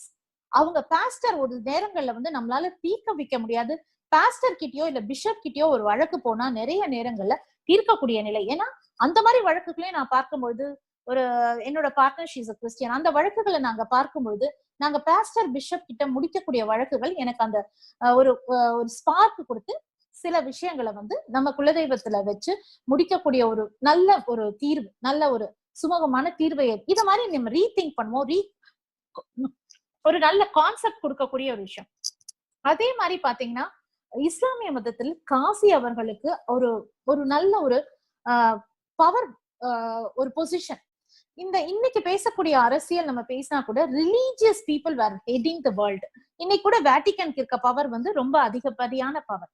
ரிலிஜனும் பாலிடிக்ஸும் ஒரு மாதிரி கலந்து இருந்ததா நம்ம இதிகாசங்களோ புராணங்களோ எல்லா நிலைகளும் நீங்க பார்க்கும் பொழுது ஒரு ஒரு ஒரு ரிலிஜனும் பாலிட்டிஷியனும் கலந்து, ஒரு பாலிடிக்ஸும் கலந்துதான் அந்த ராஜ்யங்கள், அந்த மத குருமார்களுக்கு இருக்கக்கூடிய மரியாதை. நாமும் நம்ம குருக்கு, நம்ம சாமிக்கு மரியாதை கொடுத்து சொல்லக்கூடியது எதிர்கால சொந்தங்களுக்கு நம்ம அந்த விஷயத்தை எடுத்துட்டு போகணும். இத வந்து ஒரு வழக்கறிஞராக வழக்கு தாக்கல் பண்ணி சில நேரங்கள்ல விவாகரத்து வாங்கி கொடுக்கறது வேற வழி இல்லை. அந்த 4 நிலைகளை சொல்றேன். அதிக அளவான குரூயல்டிங்கிறது சட்ட ரீதியா 2 விஷயம். குரூயல்டிங்கிறது 1008 ஜட்ஜ்மெண்ட்ஸ் டெஃபினேஷன் கொடுக்குது. உடல் ரீதியாக மன ரீதியாக இருக்கக்கூடிய இந்த குரூயல்டி. இத வந்து ஏதோ வீட்டுக்கார் வந்து ஒரு வார்த்தை தப்பா பேசிட்டாருன்னு ஒண்ணு சினிங்கிட்டு அம்மா வீட்டுக்கு பொட்டி எடுத்துட்டு போறதெல்லாம் நான் குரூயல்டியில கொண்டு வர மாட்டேங்க. குரூயல்டிங்கிறது இல்ல சம்சாரம் ஏதோ சொன்ன பேச்சு கேட்கல, ஏதோ உப்பு கொஞ்சம் ஜாஸ்தியா போச்சுன்னு உடனே பொட்டியை கொடுத்து அனுப்புற விஷயம் எல்லாம் குரூயல்டி கிடையாது. குரூயல்டிங்கிற டெஃபினேஷன் நம்ம வாழ்க்கை வாழ முடியாது, இதுதான் அந்த எல்லை, இந்த எல்லை சாச்சுரேஷன் பாயிண்ட், அந்த எல்லையை நான் சொல்றேன். அப்பதான் அந்த குரூயல்டி மன ரீதியாக உடல் ரீதியாக இனி இந்த மனிதரோடு வாழ முடியாது என்ற ஒரு நிலை வந்தால் அது ஒரு குரூயல்ட்டியா எடுத்துக்கலாம். அதே மாதிரி பாத்தீங்கன்னா மென்டல் இல்னஸ் நான் கொஞ்சம் மனசுக்கு சோர்வா இருக்கு, கொஞ்சம் பேசினா பாப்பா கோச்சுக்குது, இதெல்லாம் மென்டல் இல்னஸ்ல நீங்க கொண்டு வரக்கூடாது. கண்டிப்பாக மருத்துவ ரீதியாக சட்டம் ஏற்றுக்கொள்ளக்கூடிய காரணத்தால் எந்த விதத்திலையும் திருமண பந்தத்தை தொடர முடியாத ஒரு மென்டல் இல்னஸ் இந்த நிலை. அதே மாதிரி பாத்தீங்கன்னா இம்பார்ட்டன்சி அண்ட் ஃப்ரிஜிடிட்டி என்று சொல்லக்கூடிய ஆணுக்கும் பெண்ணுக்கும் தாம்பத்தியத்தை நடத்த முடியாத ஒரு சூழ்நிலை ஏற்படக்கூடியது. அப்புறம் அடல்ட்ரி, அது இந்த திருமண உறவை தாண்டி இருக்கக்கூடிய வேற இந்த அடல்ட்ரி கூட சில சமயங்கள்ல வந்து அட்ஜஸ்ட் பண்ணி போறோம் 1-2 வழக்குகளை கூட. இந்த 4 நிலைகளை தாண்டி எந்த ஒரு நிலைகளும் திருமண உறவை முறிக்காதுங்க.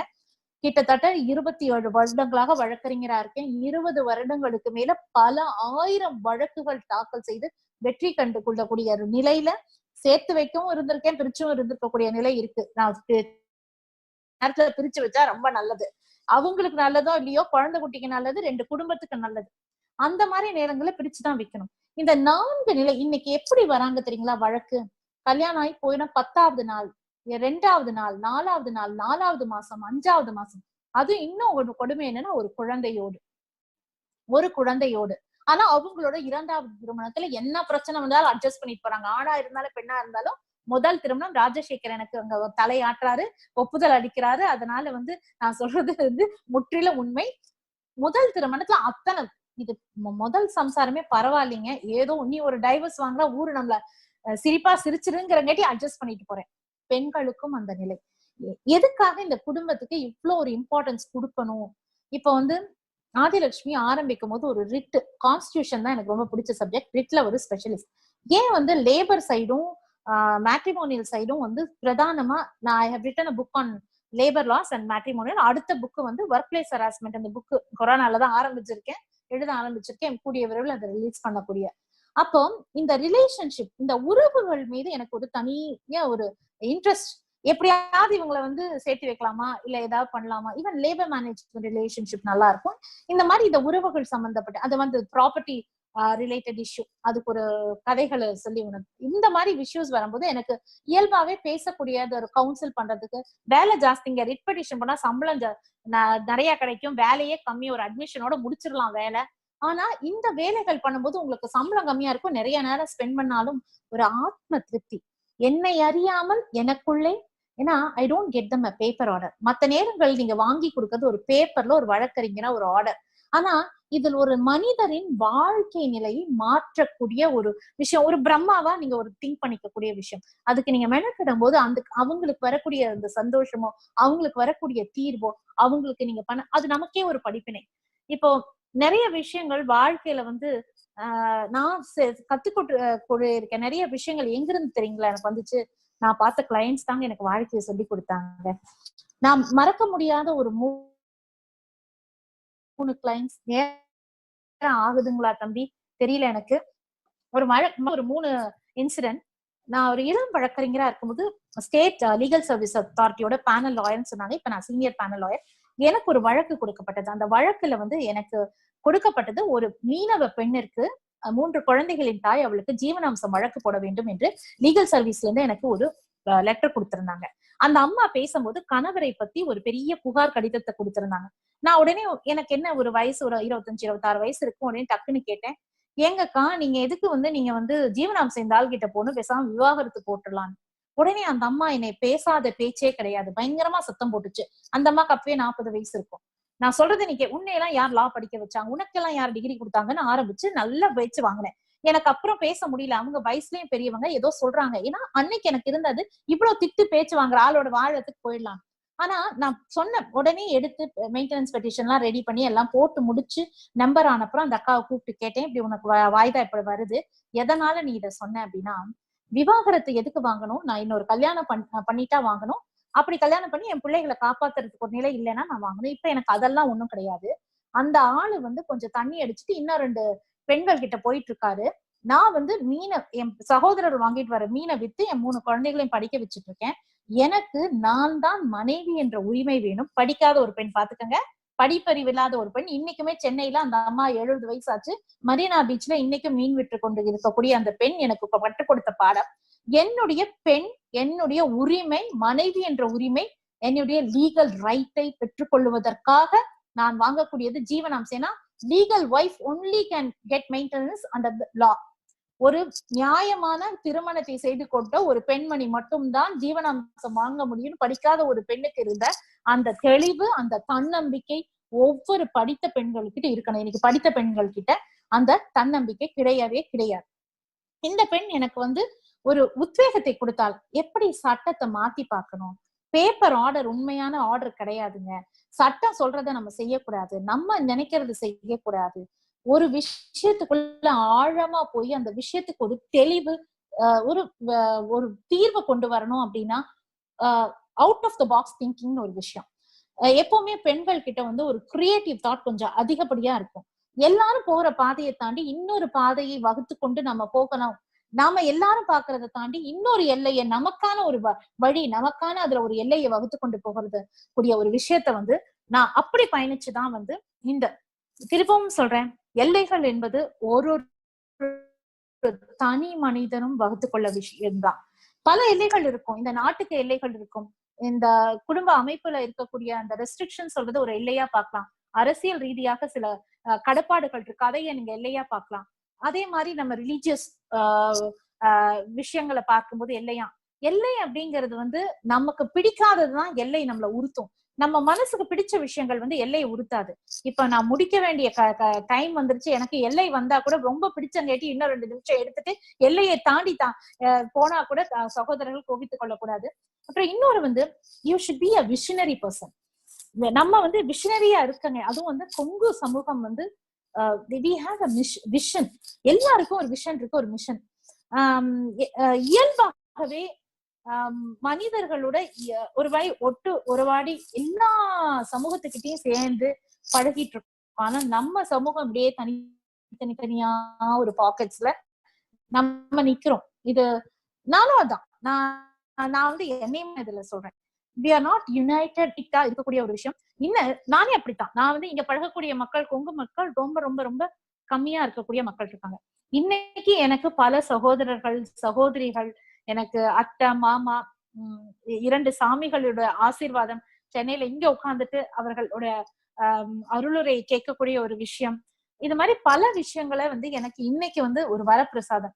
நான் பேசி நீங்க வந்து பயனடைஞ்சீங்களாங்கிற விஷயத்தை காட்டிலும் உங்களுடன் பயணித்து இந்த ஒரு 30-40 நிமிடங்கள் வந்து என்னுடைய வாழ்வில் என்றுமே மறக்க முடியாது. மாற்றங்கள் என்றுமே மாறாது. Changes inevitable. இந்த மாற்றம் எனக்குள்ள வந்து ஒரு பெரிய மாற்றத்தை ஏற்படும். என்னுடைய எல்லைகளை விரிவடை வைக்கும். இந்த வாய்ப்பினை அழைத்த அனைத்து சகோதர சகோதரிகளுக்கும் என்னுடைய அன்பான வணக்கத்தை தெரிவித்துக் கொள்கிறேன். அருமையான ஒரு உரை. உண்மையை பறைசாற்றும் விதமாகவும் அவர்களுடைய அனுபவத்தையும் அவர்களுடைய சாதனையையும் ரத்தின சுருக்கமாக நம்முடன் பகிர்ந்து கொண்டுள்ள இன்றைய நமது சிறப்பு பேச்சாளர் சகோதரி அவர்களுக்கு மிக்க நன்றி. நிறைய கேள்விகள் வந்துள்ளன. ஒண்ணுன்னா நான் உங்கள்கிட்ட சொல்றேங்க. நம் கொங்கு சமுதாயத்தை சார்ந்த பெண்களுக்கு நம் கொங்கு சமுதாயத்தின் பாரம்பரியம் தெரிவதில்லை. அதனால் பல பிரச்சனைகள் உருவாகின்றது. அதற்கு உங்களுடைய ஒரு கருத்து என்னன்னு கேட்டிருக்காங்க. கண்டிப்பா சொல்லணும்னா எனக்குமே நிறைய பாரம்பரியமான விஷயம் தெரியாது. ஏன்னா 6 மாத குழந்தையாக சென்னைக்கு வந்தேன். சென்னையின் பாரம்பரியம் வேற. இப்போ ஒரு பெண் இல்ல ஒரு ஆண் இல்ல ஒரு குழந்தை எங்க இருக்கிறோமோ, எங்க வளர்றோமோ அந்த விஷயங்கள் தான் நம்மளுக்கு தெரியும். அப்ப திருமணம் வரைக்குமே எனக்கு பெருசா அது தெரியாது. நிறைய விஷயங்கள் தெரியாது. திருமணம் செய்து கொண்டு போன போது எங்க அத்தை செய்யற ஒவ்வொரு விஷயமும் திட்டு வாங்கிட்டே கேட்பேன். எனக்கு அப்பதான் பழக்கமாச்சு. ஓ இப்படியும் இருக்காங்களா, இப்படிதான் வாழணுமா, ஓ இப்படிதான் கோயில்ல இருப்பாங்களா. அது பெற்றோர்களோட கடமையா இருக்கணும்.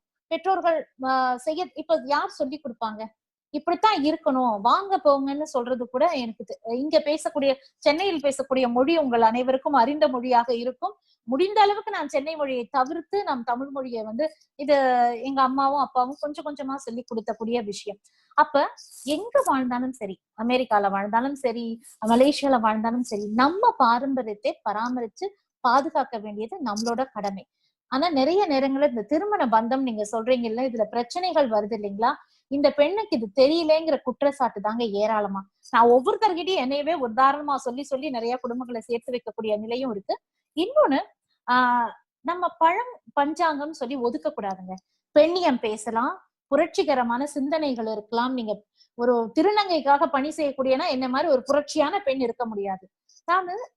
உங்கள் எண்ணங்கள் புரட்சியாக இருக்கலாம், ஆனால் நம்மளோட வேர்களை என்னைக்குமே வெறுக்க கூடாது. அதை நம்ம வந்து பாரம்பரியம் நம்ம சொல்லி கொடுக்கலன்னா பரவாயில்லைங்க, தேடி தேடி போங்க. இன்னைக்கு நான் பாரம்பரியத்தை தேடிக்கொண்ட உணவிலிருந்து நம்ம அரிசி பருப்பு சாதம்னா சாப்பிடாதவங்க யார் இருக்காங்க? கொங்கு நாட்டின் பிரியாணியே அரிசி பருப்பு சாதம். திருமணம் வரைக்கும் எனக்கு அரிசி பருப்பு சாதம் வந்து அம்மா செய்வாங்க, ஆனா இங்க வந்து அதுக்கு ஃபேவரட் இல்ல. இன்னைக்கு நான் செய்யும் அரிசி பருப்பு சாதம் என் கணவரின் ஹாஸ்பிட்டலும் என்னுடைய சேம்பர்ஸிலும் ரொம்ப ரொம்ப பிரபலம் அடையக்கூடிய ஒரு நிலை. நாம தான் கொண்டு போய் வைக்கணும். நாங்க இப்படி இருக்கோம், நாங்க இப்படி உடைய எடுத்தோம், நாங்க இப்படி சாப்பிடுறோம், இது என் பாரம்பரியம், கொண்டு போய் வைக்க வேண்டிய நம்ம கடமை. இப்ப இல்லைன்னா பரவாயில்ல, இனிமேல் எல்லாமே நம்ம தெரிந்து கொள்வோம். அருமை அருமை. உண்மையாகவே சொல்லியிருக்கீங்க. இப்ப நிறைய பேருக்கு அரிசியும் பருப்பும் அந்த பூண்டு ஊறுகாயும் சாப்பிடணும்னு தோணி இருக்கும்னு நினைக்கிறேன். மிகவும் அருமை. கண்டிப்பா வீட்டுக்கு வாங்க, செஞ்சே தந்துருவோம். அதுக்குதான் சொல்ல வந்தாங்க. கண்டிப்பாக அனைவரும் ஒரு நாள் சென்னை வந்துருவோம் உங்களுடைய கைவண்ணத்தை பார்ப்பதற்கு. அடுத்த கேள்வி வந்துங்க, நிறைய கொங்கு சமுதாயத்தை சார்ந்த பெண்களுக்கு இன்றைக்கு டிவோர்ஸ் வருது. அந்த டிவோர்ஸ்க்கான மெயின் காரணம் வந்து மாமியார் அவர்களுக்கு உண்டான ஒரு கருத்து வேறுபாடுகள், இதனால வந்து டிவோர்ஸ் வரைக்கும் போகுது அப்படிங்கிறாங்க. அதனுடைய உங்களுடைய கருத்துக்கள் என்னன்னு கேட்டிருக்காங்க. திருப்பி என்னோட உதாரணம் சொல்றேன், அப்பதான் வந்து யாரையும் மனசை புண்படுத்தாம இருக்கணும். முழுக்க முழுக்க சென்னையிலே வாழ்ந்து ஒரு பெண் குழந்தை 6 மாதத்துல இருந்து சென்னை வாசம் என்பது எப்படி இருக்கும் என்று உங்களுக்கு தெரியும். உங்களுடைய உடை நடை பாவனை அனைத்துமே ஒரு சிட்டி பிரெட் கேர்ள்.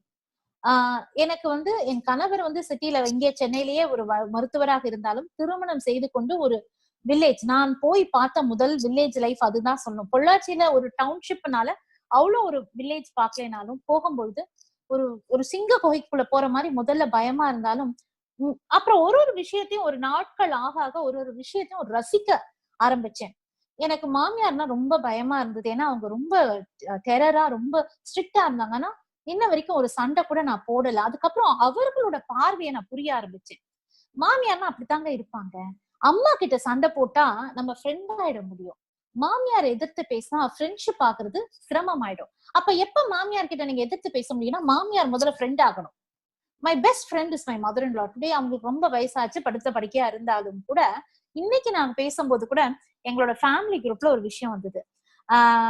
என்னுடைய இந்த நிகழ்வோட இந்த அட்வர்டைஸ்மெண்ட் போட்ட உடனே ஒருவர் பொன்னம்மாக்கா மருமகளா சூப்பர் அப்படிங்கிற.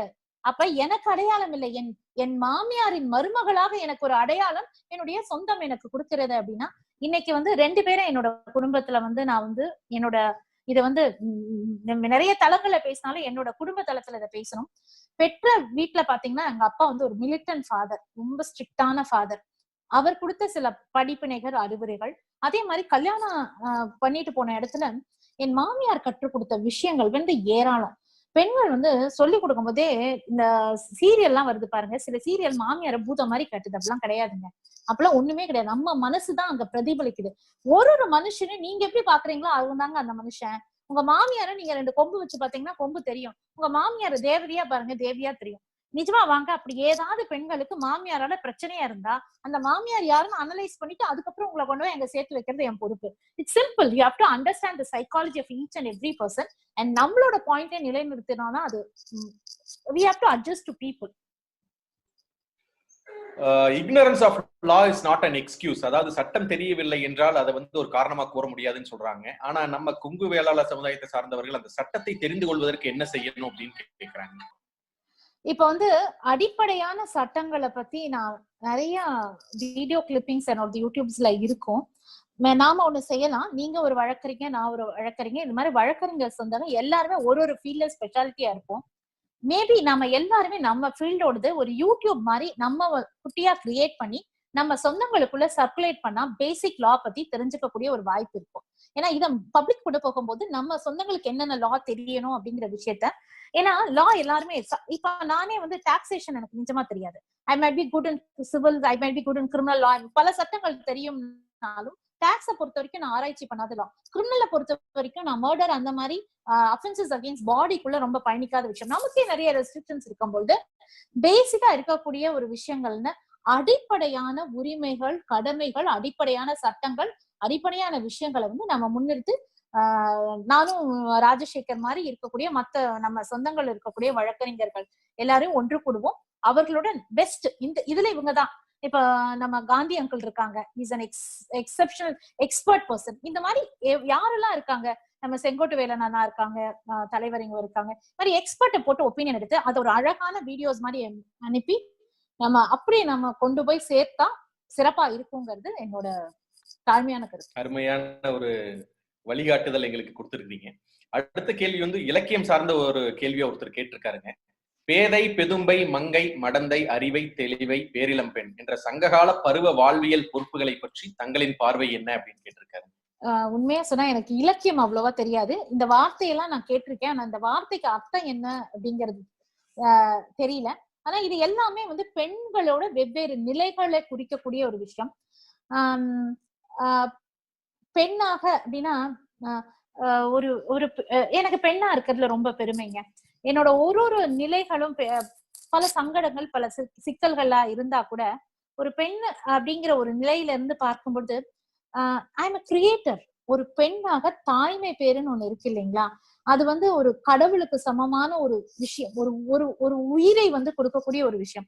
ஒரு பெண்ணுக்கு ரொம்ப இன்பமாக இருக்கக்கூடிய விஷயமே ஒரு தாய்மை பேரு தான். ஒரு தாய்மை நிலைதான் எந்த பெண் கிட்ட போய் கேட்டு பார்த்தா கூட அந்த தாய்மை நிலை. அதனால அந்த தாய்மை நிலை இருக்கிறது பெண்கள் மட்டும் இல்ல, நிறைய ஆண்களுக்கு இன்னைக்கு அந்த தாய்மை நிலை இருக்கு. பெத்து போட்டு போயிடுறோம், வளர்க்கறது நிறைய நேரங்கள் ஆண்கள் பண்றாங்க. அதையும் தாண்டி இந்த விஷயத்த சொல்லணும், திருநங்கைகள் கிட்ட நான் தாய்மை உணர்வை ரொம்ப பார்த்திருக்கேன். என் குழந்தையை நான் பராமரிப்பதை காட்டிலும் சுதாவோ ஜெயாவோ என்னுடைய திருநங்கை தோழிகள் வந்து அந்த தாய்மை நிலை அவங்க கிட்ட இல்லாத ஒரு நிலை அதிகப்படியா பார்த்திருக்கேன். அதனால பெண் எந்த நிலையில இருந்தாலும் தாய்மையா நான் பாக்குறேன். அருமையான ஒரு பதில் தெரிவிச்சிருக்கீங்க, மிக்க மகிழ்ச்சி. ஒருத்தர் ஒரு ஸ்பெசிபிக்கான ஒரு கொஸ்டின் கேட்டிருக்காருங்க. அதாவது விமன் எம்பவர்மெண்ட் செல் அப்படிங்கிறது எல்லா இடத்துலயும் இருக்கு, அதனுடைய ஆக்டிவிட்டிஸ் என்ன, அங்க வந்து நம்ம எப்படி அணுகிறது அப்படிங்கறது மாதிரி கேட்டிருக்காங்க. இப்ப பாத்தீங்கன்னா விமன் எம்பவர்மெண்ட் நீங்க வந்து government sector and private sectors வெவ்வேறு நிலைகள்ல வந்து விமன் எம்பவர்மெண்ட்டை கொண்டு செல்றாங்க. இப்ப கவர்மெண்ட் பாத்தீங்கன்னா பெண்களுக்கான தொழில் ரீதியான விஷயங்களை வந்து ஸ்மால் ஸ்கேல் இண்டஸ்ட்ரீஸ் மூலமா நிறைய டெவலப் பண்றதுக்காக அவங்களுக்கான லோன்ஸ், அவங்களுக்கான ஃபெசிலிட்டிஸ். இப்போ தொழில்ல வந்து ஒரு பெண் வரணும், தன்னை எம்பவர் பண்ணிக்கணும் அப்படிங்கிற விஷயத்துக்கு வந்து அடிப்படையா ஒரு சில கல்வி தகுதிகளையும் தாண்டி அந்த பெண் வந்து சில குவாலிஃபிகேஷன்ஸ் டெவலப் பண்ணிக்கணும். அவங்களுக்கான கம்யூனிகேஷன் ஸ்கில், பேசக்கூடிய திறமை, அதற்கு வந்து அவங்க வந்து கொஞ்சம் அந்த பயம் எல்லாம் அத்து போய் கொஞ்சம் பப்ளிக் ஸ்பீக்கிங் அந்த மாதிரி குவாலிட்டிஸை கொஞ்சம் டெவலப் பண்ணிட்டு அதுக்கப்புறம் எந்த தொழில் அவங்க எடுக்கிறாங்க. ஒரு சிம்பிள் விஷயம், மனசுக்கு பிடிச்ச எதுன்னு நீங்க கண்டுபிடிங்க. எல்லா மனுஷம், ஆண் பெண்ணுனே இல்லைங்க. இப்ப எனக்கு பிடிச்ச விஷயத்துல நான் செய்யறதுனால தான் நான் சாதனை பெண்ணா இருக்கேன். எனக்கு வந்து நான் ரிட் பெட்டிஷன்ஸ் பண்ணிட்டு கான்ஸ்டிடியூஷன் பண்ணியிருந்தேன்னா சுப்ரீம் கோர்ட் போறேன் வரேன். ஆனா நான் வந்து ஒரு மேட்ரிமோனியல் சூட்டோ இல்ல ஒரு ப்ராப்பர்ட்டி இஷ்யூவோ இல்ல லேபர் இஷ்யூஸ் நான் கையில எடுக்கும் போது என்னை தாண்டி அதுல வரக்கூடிய வழக்குகளோட சாதனை, அதாவது வழக்குகளோட வெற்றிகள் வந்து தன்னை போல ஏராளமா இருக்கும். அதனால யாருக்கு என்ன பிடிக்குன்னு அவங்களுக்கு தெரியும். கொஞ்சம் ஆராய்ச்சி பண்ணுங்க, செல்ஃப் இன்ட்ராஸ்பெக்ட் பண்ணுங்க. அந்த செல்ஃப் இன்ட்ராஸ்பெக்ட்ல உங்களுக்கு என்ன பிடிக்கும் தெரியும். அங்க உங்களுக்கு சமையல் பிடிக்குமா, பியூட்டிஷியன் பிடிக்குமா, பேசுறது பிடிக்குமா, இல்ல எழுதுறது பிடிக்குமா, உங்களுக்கு ஒரு திறமை இருக்கும். அந்த திறமை என்னன்னு புரிஞ்சுக்கோங்க, அதை கார்னர் பண்ணுங்க. அதுல கொஞ்சம் உங்களுக்கு பாலிஷிங் வேணுமா, திறமையை வளர்த்துக்கணுமா, அதை கொஞ்சம் டெவலப் பண்ணுங்க. அதுக்கான அடுத்த ஸ்டெப் போங்க. கண்டிப்பா அதுல முடியும். இதுல ஏதாவது பெண்கள் வந்து அவங்களுக்கான விஷயங்கள் வேணும், தளங்கள் வேணும், இல்ல விமென்ஸ் கம்யூனிகேஷன் அப்ரோச் பண்ணணும், இல்ல வேற ஏதாவது மூலமா அவங்களுக்கு பண்ணணும், இல்ல நிறைய என்ஜிஓஸ் கனெக்ஷன் எனக்கு இருக்கு, சோ பண்ணணும் அப்படின்னா பண்ணுவோம். ஏன் நம்ம முதல்வரே நம்ம ஆளு தானே, ஒரு அப்ளிகேஷனை போடுவோம் நம்ம சார்பா, பெண்களுக்கு இது மாதிரி கொடுங்க, நீங்க இருக்கீங்கல்ல, அடுத்த வாட்டி வரணுமா இல்லைன்னு சொல்லி கேட்டுட்டு நம்ம பண்ணுவோம். தாராளமா பண்ணி கண்டிப்பா கொண்டு வருவோம். ஒரு அருமையான நேரடியான ஒரு பதிலை சொல்வதற்கு மிக நிறைய பேர் வந்து மகிழ்ச்சி தெரிவித்து உங்களை பாராட்டி இருக்காங்க. அந்த பாராட்டுதலோடு வழக்கறிஞரிடமும் ஒரு மருத்துவரிடமும் நம்ம செல்வதை தவிர்க்க வேண்டும். முடிந்த அளவு நம்ம உடல்நிலையையும் நம்மளுடைய பிரச்சனைகளையும் நம்ம கையாளணும் சொல்லியிருக்கீங்க. இருந்தாலும் ஒருத்தர் வந்து ஒரு ரொம்ப உண்மையான ஒரு கேள்வியை கேட்டிருக்காரு. பல தடவைகள் முயற்சி செய்தாலும் நம்மளை அறியாமல் ஏதாவது ஒரு பிரச்சனைகளில் சந்தித்துக் கொள்ளும் பொழுது ஒரு வழக்கறிஞர், அதாவது ஒரு கீழ் நீதிமன்றங்களிலோ அல்லது உயர் நீதிமன்றங்களிலோ ஹைகோர்ட் ஆர் சப்கோர்ட்ல போகிறப்போ உண்மையான வழக்கறிஞர் யார், நம்மளுக்கு கரெக்டான ரிசல்ட் கொடுக்கறவங்க யாருன்னு கண்டுபிடிக்க முடியறது இல்ல, அவர்களை எப்படி அடையாளம் காணுவது அப்படின்னு ஒரு கேள்வியும் கேட்டுட்டுங்க. ஃபியூச்சர்ல எல்லாமே ஆன்லைன் தான் கோர்ட் ஹியரிங் இருக்குன்னு சொல்றாங்க, அதனுடைய பார்வையும் என்ன அப்படின்னு கேட்டிருக்காரு. இப்போ வந்து வழக்கறிஞர், இப்போ ஆதிலட்சுமியோ ராஜசேகரோ போன்ற நல்ல வழக்கறிஞரை வந்து நீங்க எப்படி கண்டுபிடிப்பீங்க அப்படின்னா, எப்ப வந்து மக்கள் வந்து வழக்க கொண்டு வருவாங்க பாத்தீங்கன்னா கடைசி நிமிஷத்துல. அப்படியே பக்கத்து வீட்டுல ஒரு வக்கீல் இருப்பாங்க, இல்ல அடுத்த தெருவுல இருப்பாரு, இல்ல போற வழியில நோட்லின்னு ஒரு போர்டு போட்டிருக்கோம். அவருக்கு, அதாவது எல்லா வழக்கறிஞருக்கும் ஒரு என்ரோல்மெண்ட் நம்பர். ஆதிலட்சுமியோட என்ரோல்மெண்ட் நம்பர் 941 of 93. நீங்க பார் கவுன்சிலோட வெப்சைட்ல போய் 941 of 93ல ஆதிலட்சுமி தான் வரான்னு ஈஸியா பாத்திரலாம். நீங்க எந்த வழக்கறிஞரை நாடுறீங்களோ அந்த வெப்சைட்ல ஒவ்வொரு என்ரோல்ட் ஆன பார் கவுன்சில் ஆஃப் தமிழ்நாடு புதுச்சேரியில என்ரோல் ஆன ஒவ்வொரு வழக்கறிஞருக்கும் அவங்களோட எல்லா டீடைல்ஸுமே அந்த வெப்சைட்ல இருக்கு. நீங்க கிராஸ் வெரிஃபை பண்ணிக்கோங்க. நானே சொல்வேன், நீ என்ன யூடியூப்ல போய் சர்ச் பண்ணிட்டு வாங்க தம்பி, நீங்க போய் பாத்துட்டு வாமா, பார் கவுன்சில்ல நான் வழக்கறிஞரான்னு பாத்துட்டு வாங்க அப்படிங்கிற ஒரு விஷயம். இன்னொன்னு வந்து ஸ்பெஷாலிட்டிஸ் இருக்கும். இப்ப வந்து கிராமப்புறங்கள் இல்ல முன்சிப் கோர்ட், நம்ம ஒபிஷியல் ஏரியாஸ் பொறுத்த வரைக்கும் ஜெனரல் பிராக்டிஷனர்ஸ் நிறைய இருப்பாங்க. எல்லா விதமா, ஏன்னா அங்க வந்து ஸ்பெஷாலிட்டி வராது. ஆனா இப்ப டவுன்ஷிப் இல்ல கொஞ்சம் நகரங்கள், கோயம்புத்தூர், சென்னை, மும்பை, இது மாதிரி ஸ்பெஷாலிட்டி. இப்ப என்னோட speciality labour law, matrimonial, property சூட்ஸ்னு நான் ஒரு 4 விஷயத்துல ஸ்பெஷாலிஸ்டா இருப்பேன். அந்த மாதிரி ஸ்பெஷலிஸ்ட் யாரு, அதுல பெஸ்ட் யாருன்னு கொஞ்சம் ஆராய்ஞ்சு.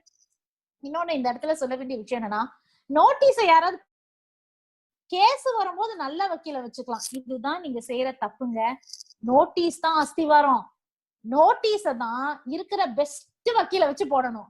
அதுக்கப்புறம் யாரு வேணா என்ன வேணா கட்டிக்கலாம். அஸ்திவாரம் ஸ்ட்ராங்கா இருந்தா ஜூனியர் வக்கீல் கூட ஆர்கியூ பண்ணிடலாம். என்கிட்ட வழக்க நடுவுல வந்தா நான் எடுக்க மாட்டேன். நோட்டீஸ யாரோ வச்சு போட்டா நான் திருப்பியுமே இன்னொரு அதுக்கு ஒரு கொஜாயிண்டர் கொடுக்காம அந்த வழக்கை எடுக்க முடியாது. ஏன்னா அதுதான் அஸ்திவாரம். முதல்ல நீங்க வைக்கக்கூடிய வழக்கறிஞர் ஒருத்தருக்கு 2 பேர்கிட்ட ஆலோசனை பண்ணுங்க. இன்னொரு நான் பார்த்திருக்கேன், பேசுவாங்க, 4 மணி நேரம் பேசிட்டு அப்புறம் கேஸ் போட காசு கொடுப்பேன். நான் ஃபர்ஸ்ட் ஆரம்பிக்கும் போது வீட்டுக்காரோட கிளினிக்கும் என்னோட ஆபீஸும் பக்கம் இருந்தது. அவருக்கு லைனா ஒரு 200 ரூபாய் 300 ரூபாய் கொடுத்துட்டு போவாங்க. எனக்கு லைனா கேஸ் வரும்னு சொல்லிட்டு நான் சும்மாவே உட்காந்துட்டு அவரோட கிளினிக் பக்கத்துல உட்கார்ந்துட்டே இருக்கக்கூடிய ஒரு நிலை. எங்க மூளைதாங்க, எங்க வாயு மூளைதாங்க எங்களுக்கு மூலதனம். நீங்க என்ன முடியுமா கொடுங்க. ஒருத்தர் எனக்கு 2 ரூபாய் கொடுத்தாங்க. அந்த 2 ரூபாயும் ஒரு சம்பளம் தான், அவங்களால முடிஞ்ச ஒரு விஷயம். அதனால இந்த பணம் இவ்வளவுதான் அப்படின்னு கிடையாது. நல்ல வழக்கறிஞர் எப்பவுமே டக்குன்னு உண்மையா சொல்லிடுவாங்க. 7.5% நீங்க ஸ்டாம்ப் டியூட்டி கட்டணுங்க, 1 லட்சம் செலவாகும், 2 லட்சம் செலவாகணும். ஒண்ணு இல்லப்பா, ஒரு 10,000 போட்டா வேலையை முடிச்சிருவாங்க. நீங்களே தெரிஞ்சுக்கோங்க யார் நல்ல வழக்கறிஞர்னு. யார் அவர்கள் கிளைண்ட் கிட்ட இருந்து காசு வாங்குறாங்களோ, அவர்கள் கிளைண்ட்டுக்காக வேலை செய்யறாங்களோ, அது உண்மையாக தான் இருக்கணும். சில வழக்கெல்லாம் ரொம்ப காஸ்ட்லி தாங்க, சில லிட்டிகேஷன்லாம் ரொம்ப காஸ்ட்லி. சில இடங்கள்ல இலவச சட்ட உதவிகள் இருக்கு. எல்லா நேரங்களையும் இலவச சட்ட உதவிகள் எல்லா வழக்குகளும் கொடுக்க மாட்டாங்க. சில பேருக்கு சில நிலைகள் இருக்கவங்களுக்கு தான் அந்த இலவச சட்ட உதவி. எனக்கு அந்த நிலைகள் இருக்கு, முடியாதவங்களா லீகல் சர்வீஸ் தான் ரெஃபர் பண்ணுவேன். அதனால இப்ப இவ்வளவு தூரம் நீங்க யோசிக்கவே வேண்டாம். ராஜசேகர் கிட்ட முதல்ல கூப்பிட்டு அதுக்கப்புறம் முடியலன்னா ஆதிலட்சுமி கிட்ட வாங்க, நாங்க செஞ்சு தரோம். மிகவும் அருமையாக சொல்லியிருக்கீங்க. வருங்காலத்துல கோர்ட்ல எல்லாம் ஆன்லைன்ல போகுமான்னு அந்த ஒரு கேள்வி கேட்டிருக்காங்க. இப்ப பொறுத்த வரைக்கும் என்னன்னா, பெயில் அப்ளிகேஷன்ஸ், அர்ஜென்டா இருக்கக்கூடிய ஆன்டிசிபேட்டரி பெயில் அப்ளிகேஷன்ஸ், அதுக்கப்புறம் இந்த கொரோனா ரிலேட்டடா வரக்கூடிய பப்ளிக் இன்ட்ரெஸ்ட் லிட்டிகேஷனும் அது சம்பந்தப்பட்டது அரசியல் ஆர்வலர்களோ போடக்கூடிய வழக்குகள் ஆன்லைன்ல இருக்கு. நார்மல் கோர்ட் ஃபங்க்ஷன் எந்த ஒரு நீதிமன்றங்களும் தமிழ்நாடை பொறுத்த வரைக்கும் நான் ஆல் ஓவர் இந்தியா கிட்டத்தட்ட அது மாதிரிதான் இருக்கு. ஆன்லைன் சிட்டிங்னு சொல்லி சில சிட்டிங் உட்கார்ந்து இருக்காங்க. கொரோனா முடியக்கூடிய ஒரு தருவாய் ஒன்னும் கண்டிப்பா இருக்குங்க. வழக்குகள் நம்ம எப்பவுமே வாய்தா வாங்கிட்டு இருப்போம். இன்னைக்கு கொரோனா வாய்தா வாங்கிட்டு இருக்கு வழக்கு, அவ்வளவுதான். ரொம்ப அர்ஜென்ட் பெட்டிஷன்ஸ் இப்போ நான் செஷன்ஸ் ஜட்ஜ் கிட்டயோ ஒரு சில நீதியரசர்கள்கிட்டயே பேசினேன். இ-ஃபைலிங்ல கொண்டு வரக்கூடிய விஷயம் இருக்கு. இப்ப வேர்ல்டே நம்ம இந்த ஜூம்ல பேசுறோம். இந்த ஆன்லைன் கொரோனா வரலன்னா நம்ம யாராவது பார்த்திருப்போமா, பேசிருப்போமா, இல்ல சிந்திச்சிருப்போமா, ஓடிக்கிட்டே இருப்போம் அந்த குதிரை பந்தயத்துல. அதனால மேபி ஆன்லைன் இருக்கலாம்.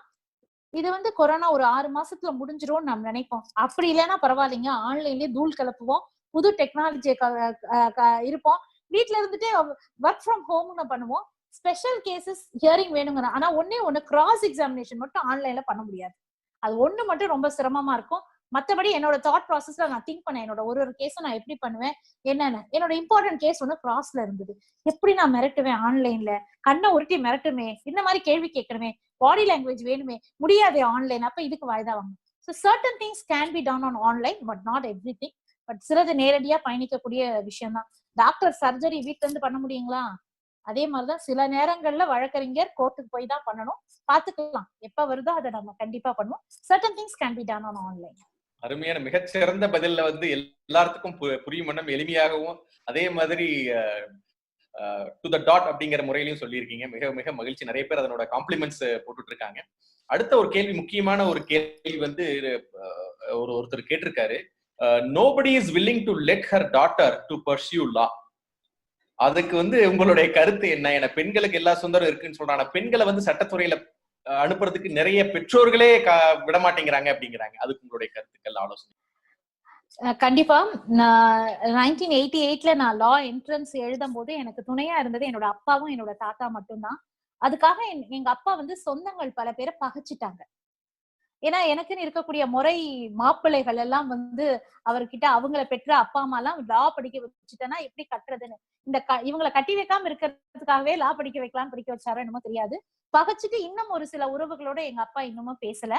நான் வசிக்கக்கூடிய அந்த வீதியில பாத்தீங்கன்னா நிறைய பெரிய வழக்கறிஞர், ஃபார்மர் அட்டார்னி ஜெனரல் அவர்கள் இருக்கக்கூடிய ஒரு வீதியில வச்சாலும் எனக்கு ரொம்ப வித்தியாசமா பார்த்தாங்க. 1988ல லா காலேஜ் போயிட்டு அப்பெல்லாம் லா காலேஜ்ல எப்ப பார்த்தாலும் சண்டையா இருக்கும், சச்சரவுகளா இருக்கும். ஒரே கலாட்டாவா இருக்கக்கூடிய பீரியட்ல நான் வந்து 88 to 93 படிச்சேன். கண்டிப்பா வந்து எனக்கு அந்த அப்பா லா முடிச்சிருந்தாலும் he was in corporate side. எனக்கு சட்டம் படிக்கணுங்கிற அந்த மனசுல அந்த விதையை வந்து விதைச்சவர் அப்பா தான். எனக்கு சப்போர்ட்டிவா இருந்து என்னை இவ்வளவு தூரம் கொண்டு வந்திருக்கவரும் அவருதான். அதனால அவருக்கு பெனிஃபிட்டா இருந்திருக்கு. என்னன்னா, ஒண்ணு வந்து இந்த குடும்பத்துக்கு பயன்படக்கூடிய ஒரு பெண்ணாக நான் இருந்தாலும் கூட சமூகத்துக்கு பயன்படக்கூடிய ஒரு பெண்ணாக இருக்கிறேன். ஒருவேளை நான் ஆணா இருந்தா இவ்வளவு பாப்புலரா நான் இருந்திருக்கவே முடியாதுன்னு நான் நினைப்பேன். பெண்ணா இருக்கிறதுனால, ஒரு பெண் பிள்ளை வழக்கறிஞரா இருக்கிறதுனாலதான் என்னையும் நான் பாதுகாத்துக்கிறேன். எனக்கு எத்தனை போன் கால்ஸ், காலையில ஒரு அம்மா தெலுங்குல பேசுறாங்க, நான் தமிழ்ல பதில் சொல்லிக்கிட்டு இருக்கேன், இங்கிலீஷ்ல பதில் சொல்லிக்கிட்டு இருக்கேன். அவங்கள நான் அவ்வளவு கன்வின்ஸ் பண்ணிட்டேன். அவங்களுக்கு என் மொழி புரிகிறதோ என்னமோ தெரியல, அந்த உணர்வு எனக்கு புரிந்தது. அப்போ என்னை நாடி இத்தனை பேர் வராங்க, நான் சம்பாதிக்கிறேன், அதெல்லாம் செகண்டரி.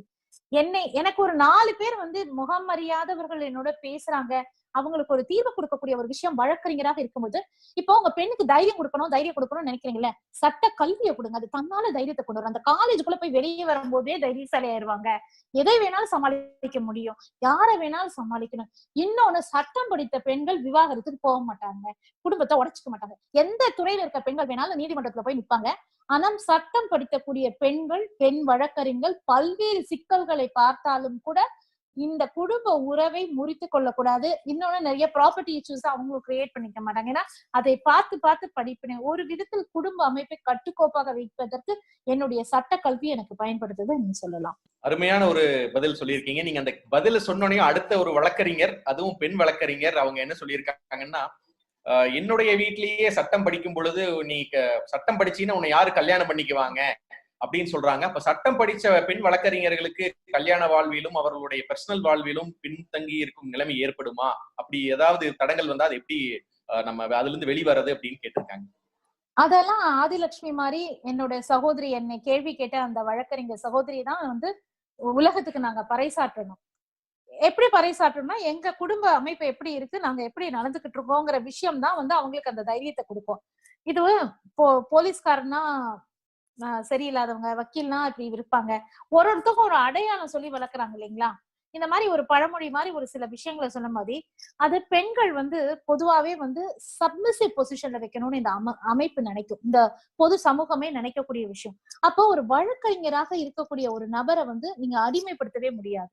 ஆதிலட்சுமிக்கு யாரை பார்த்து பயம்னா, என் பையனோட டீச்சரை மட்டும் பார்த்து பயம் கொஞ்சம். அது பேரண்ட் டீச்சர்ஸ் மீட்டிங் எனக்கு ஏதாவது சொல்லிடுவாங்க. அதை தவிர இந்த உலகத்தில் யாரை பார்த்து நான் பயப்பட வேண்டும்? I'm a private practitioner. ஏதோ கவர்மெண்ட் வக்கீலா இருந்தா கூட ஏதாவது யோசிப்போம். ராஜசேகருக்கு தெரியாதா? என் கேள்வி கேட்ட சகோதரிக்கு கண்டிப்பாக தெரியும். நமக்கு அந்த பயமத்து போகும்போது எங்க வேணாலும் வாய்ஸ் அவுட் பண்ணுவோம். எதனால வராங்க? நான் தைரியமா இருந்தாதான் வருவாங்க. அப்ப இந்த தைரியத்தை பார்த்து, என் தன்னம்பிக்கையை பார்த்து ஒரு உலகம் பயப்படுகிறது.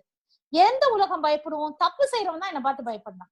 அப்ப இந்த பிள்ளைய கட்டிட்டு போனா நமக்கு பிரச்சனைன்னு யார் நினைப்பான்? தப்பு செய்யறோம்னு நினைப்பான். அப்ப நல்ல குடும்பங்கள் இருக்கும், அந்த குடும்பங்கள் வாழ வைப்போம்.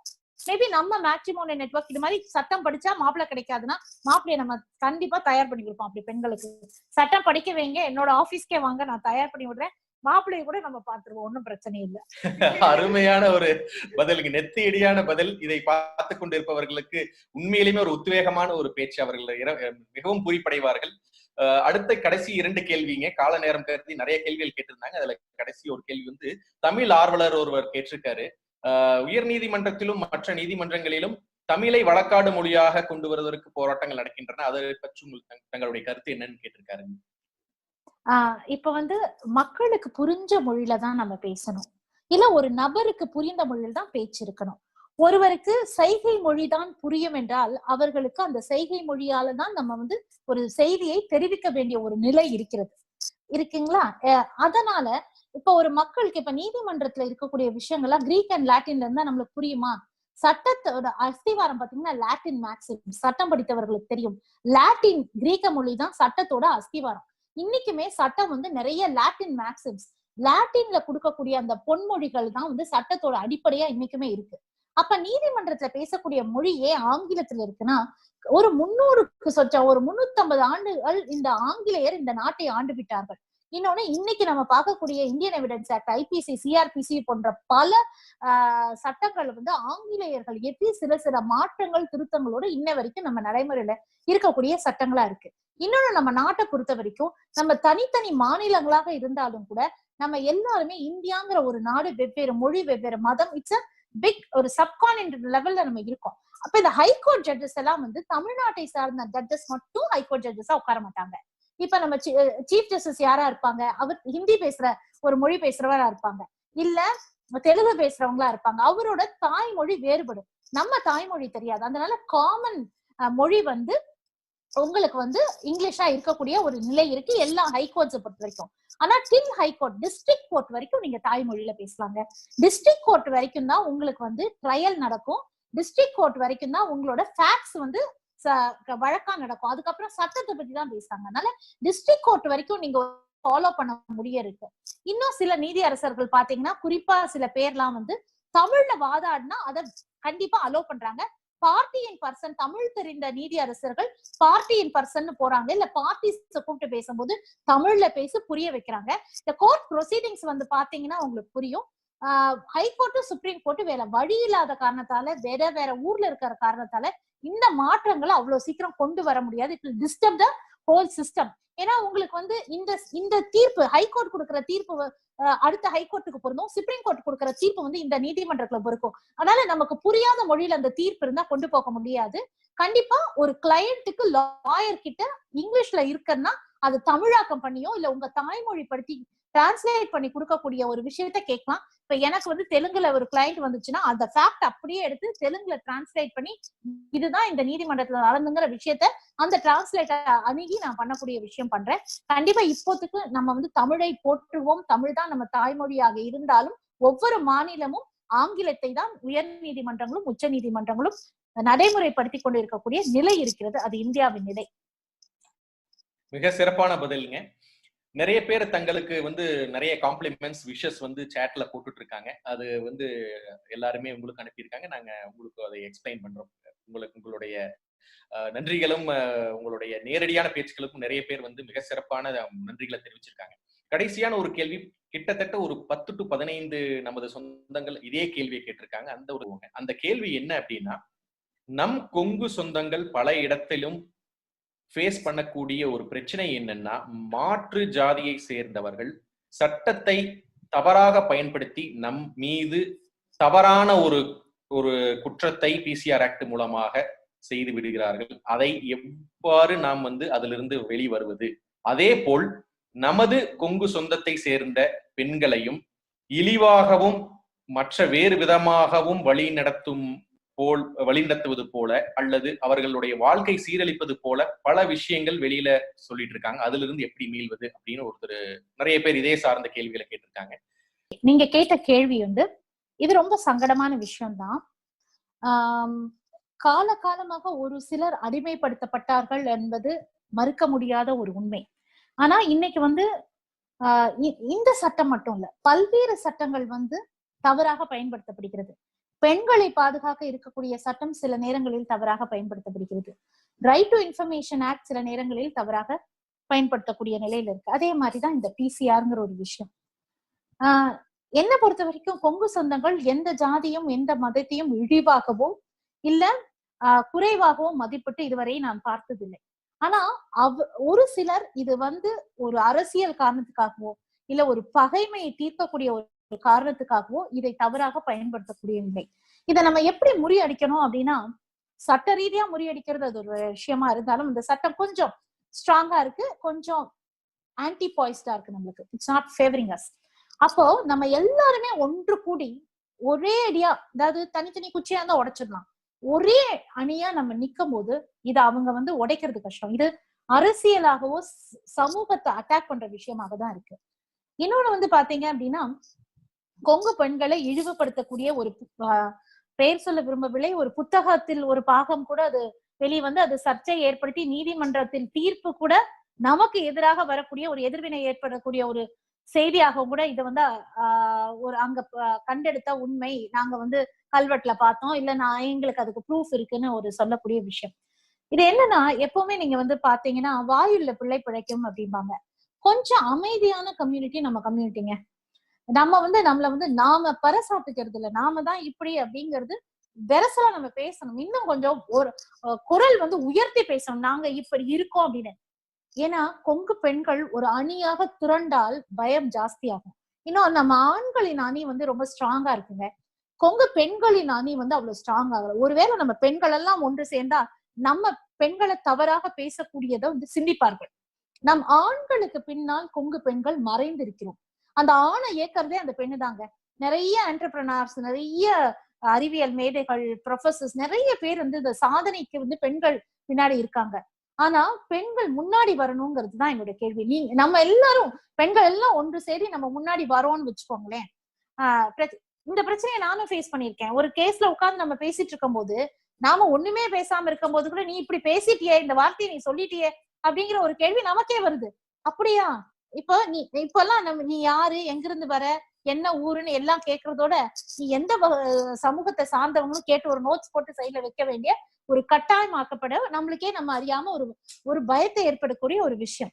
பட் இதுவும் கடந்து போகும். இதை ஒன்று கூடி நம்மளோட ஒற்றுமையால் நாம ஒற்றுமை வந்து கண்டிப்பா இது கலைந்தெடுக்கும்.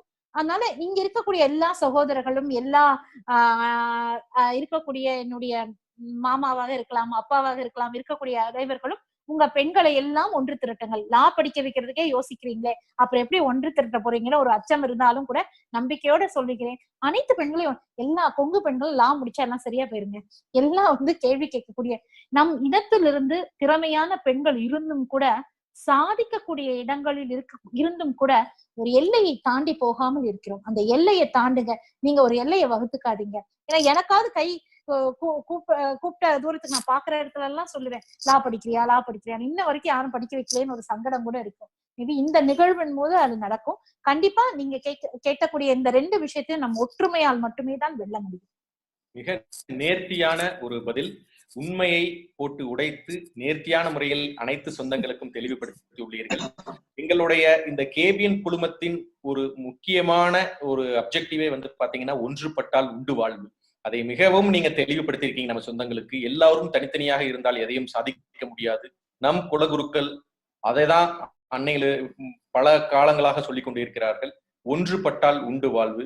இன்று ஒரு அருமையான சிறப்புரையாற்றி நம் கொங்கு சொந்தங்களுக்கு வானமே இல்லை, அதை எவ்வாறு நாம் அடைவது என்று மிக சிறப்பாக ஒரு உரையாற்றிய நம் வழக்கறிஞர், நம் கொங்கு குலத்தின் பெண் சிங்கம் அவர்களுக்கு மிக்க நன்றிகள். உலகில் பறந்து விருந்து கிடக்கும் பல நாடுகளில் இருந்து ஒற்றுமையாக இன்று நமது ஜூம் ஆப் காணொலி வாயிலாக கேபிஎன் நடத்தும் இந்த ஒரு காணொலியை சிறப்பு பேச்சாளருடைய வெற்றி சாதனையாளர் பேச்சை கேட்க வந்துள்ள அனைத்து கொங்கு சொந்தங்களுக்கும் நன்றி நன்றி நன்றி. மீண்டும் தொழில் மற்றும் வணிகம் செய்யும் கொங்கு வேளாள கவுண்டர் சொந்தங்களை இணைக்கும் பாலமாக கேபிஎன் குளோபல் என்ற டெலிகிராம் குரூப் செயல்பட்டு வருகிறது.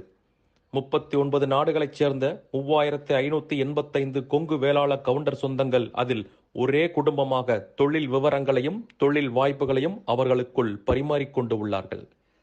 இந்த குழு எந்த ஒரு அரசியல் கட்சியையோ அரசியல் தலைவர்களையோ பின்பற்றாத ஒரு குழுவாகும். நமது சமுதாயத்தின் மேல் அக்கறை கொண்டு முற்றிலும் நம் மக்களின் வர்த்தகத்தை உயர்த்த வேண்டும் என்ற உன்னத நோக்கில் செவ்வனே செயல்பட்டு வருகிறது. கேபிஎன் என்ற பெயரில் மலேசியா கோலாலம்பூரில் பழனியப்பன் மாரப்பன் அவர்களால் தொடங்கப்பட்டு தற்போது தமிழ்நாட்டில் Kongu business network KPN association என்ற பெயரில் தமிழ்நாடு அரசில் பதிவு செய்யப்பட்டு தொழில் முனையும் கொங்கு சொந்தங்கள் ஆதரவோடு சிறப்புடன் செயல்பட்டு வருகிறது.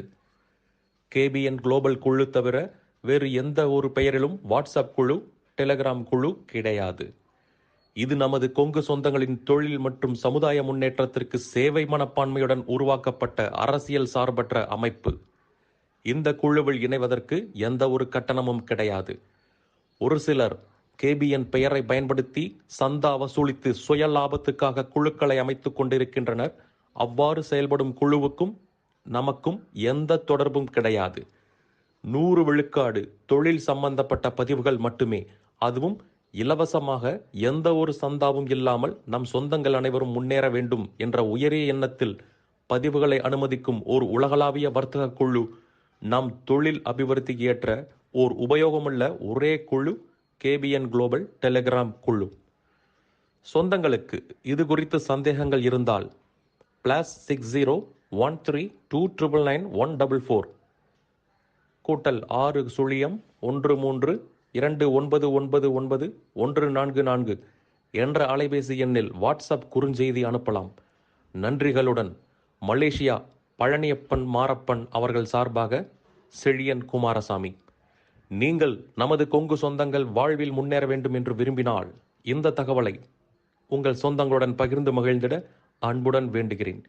கேபிஎன் குளோபல் டெலிகிராம் குழுவில் இணைந்து உங்கள் தொழில் வணிக உறவுகளை விரிவுபடுத்தி வளம் பெற வாழ்த்துகிறேன். வணக்கம்.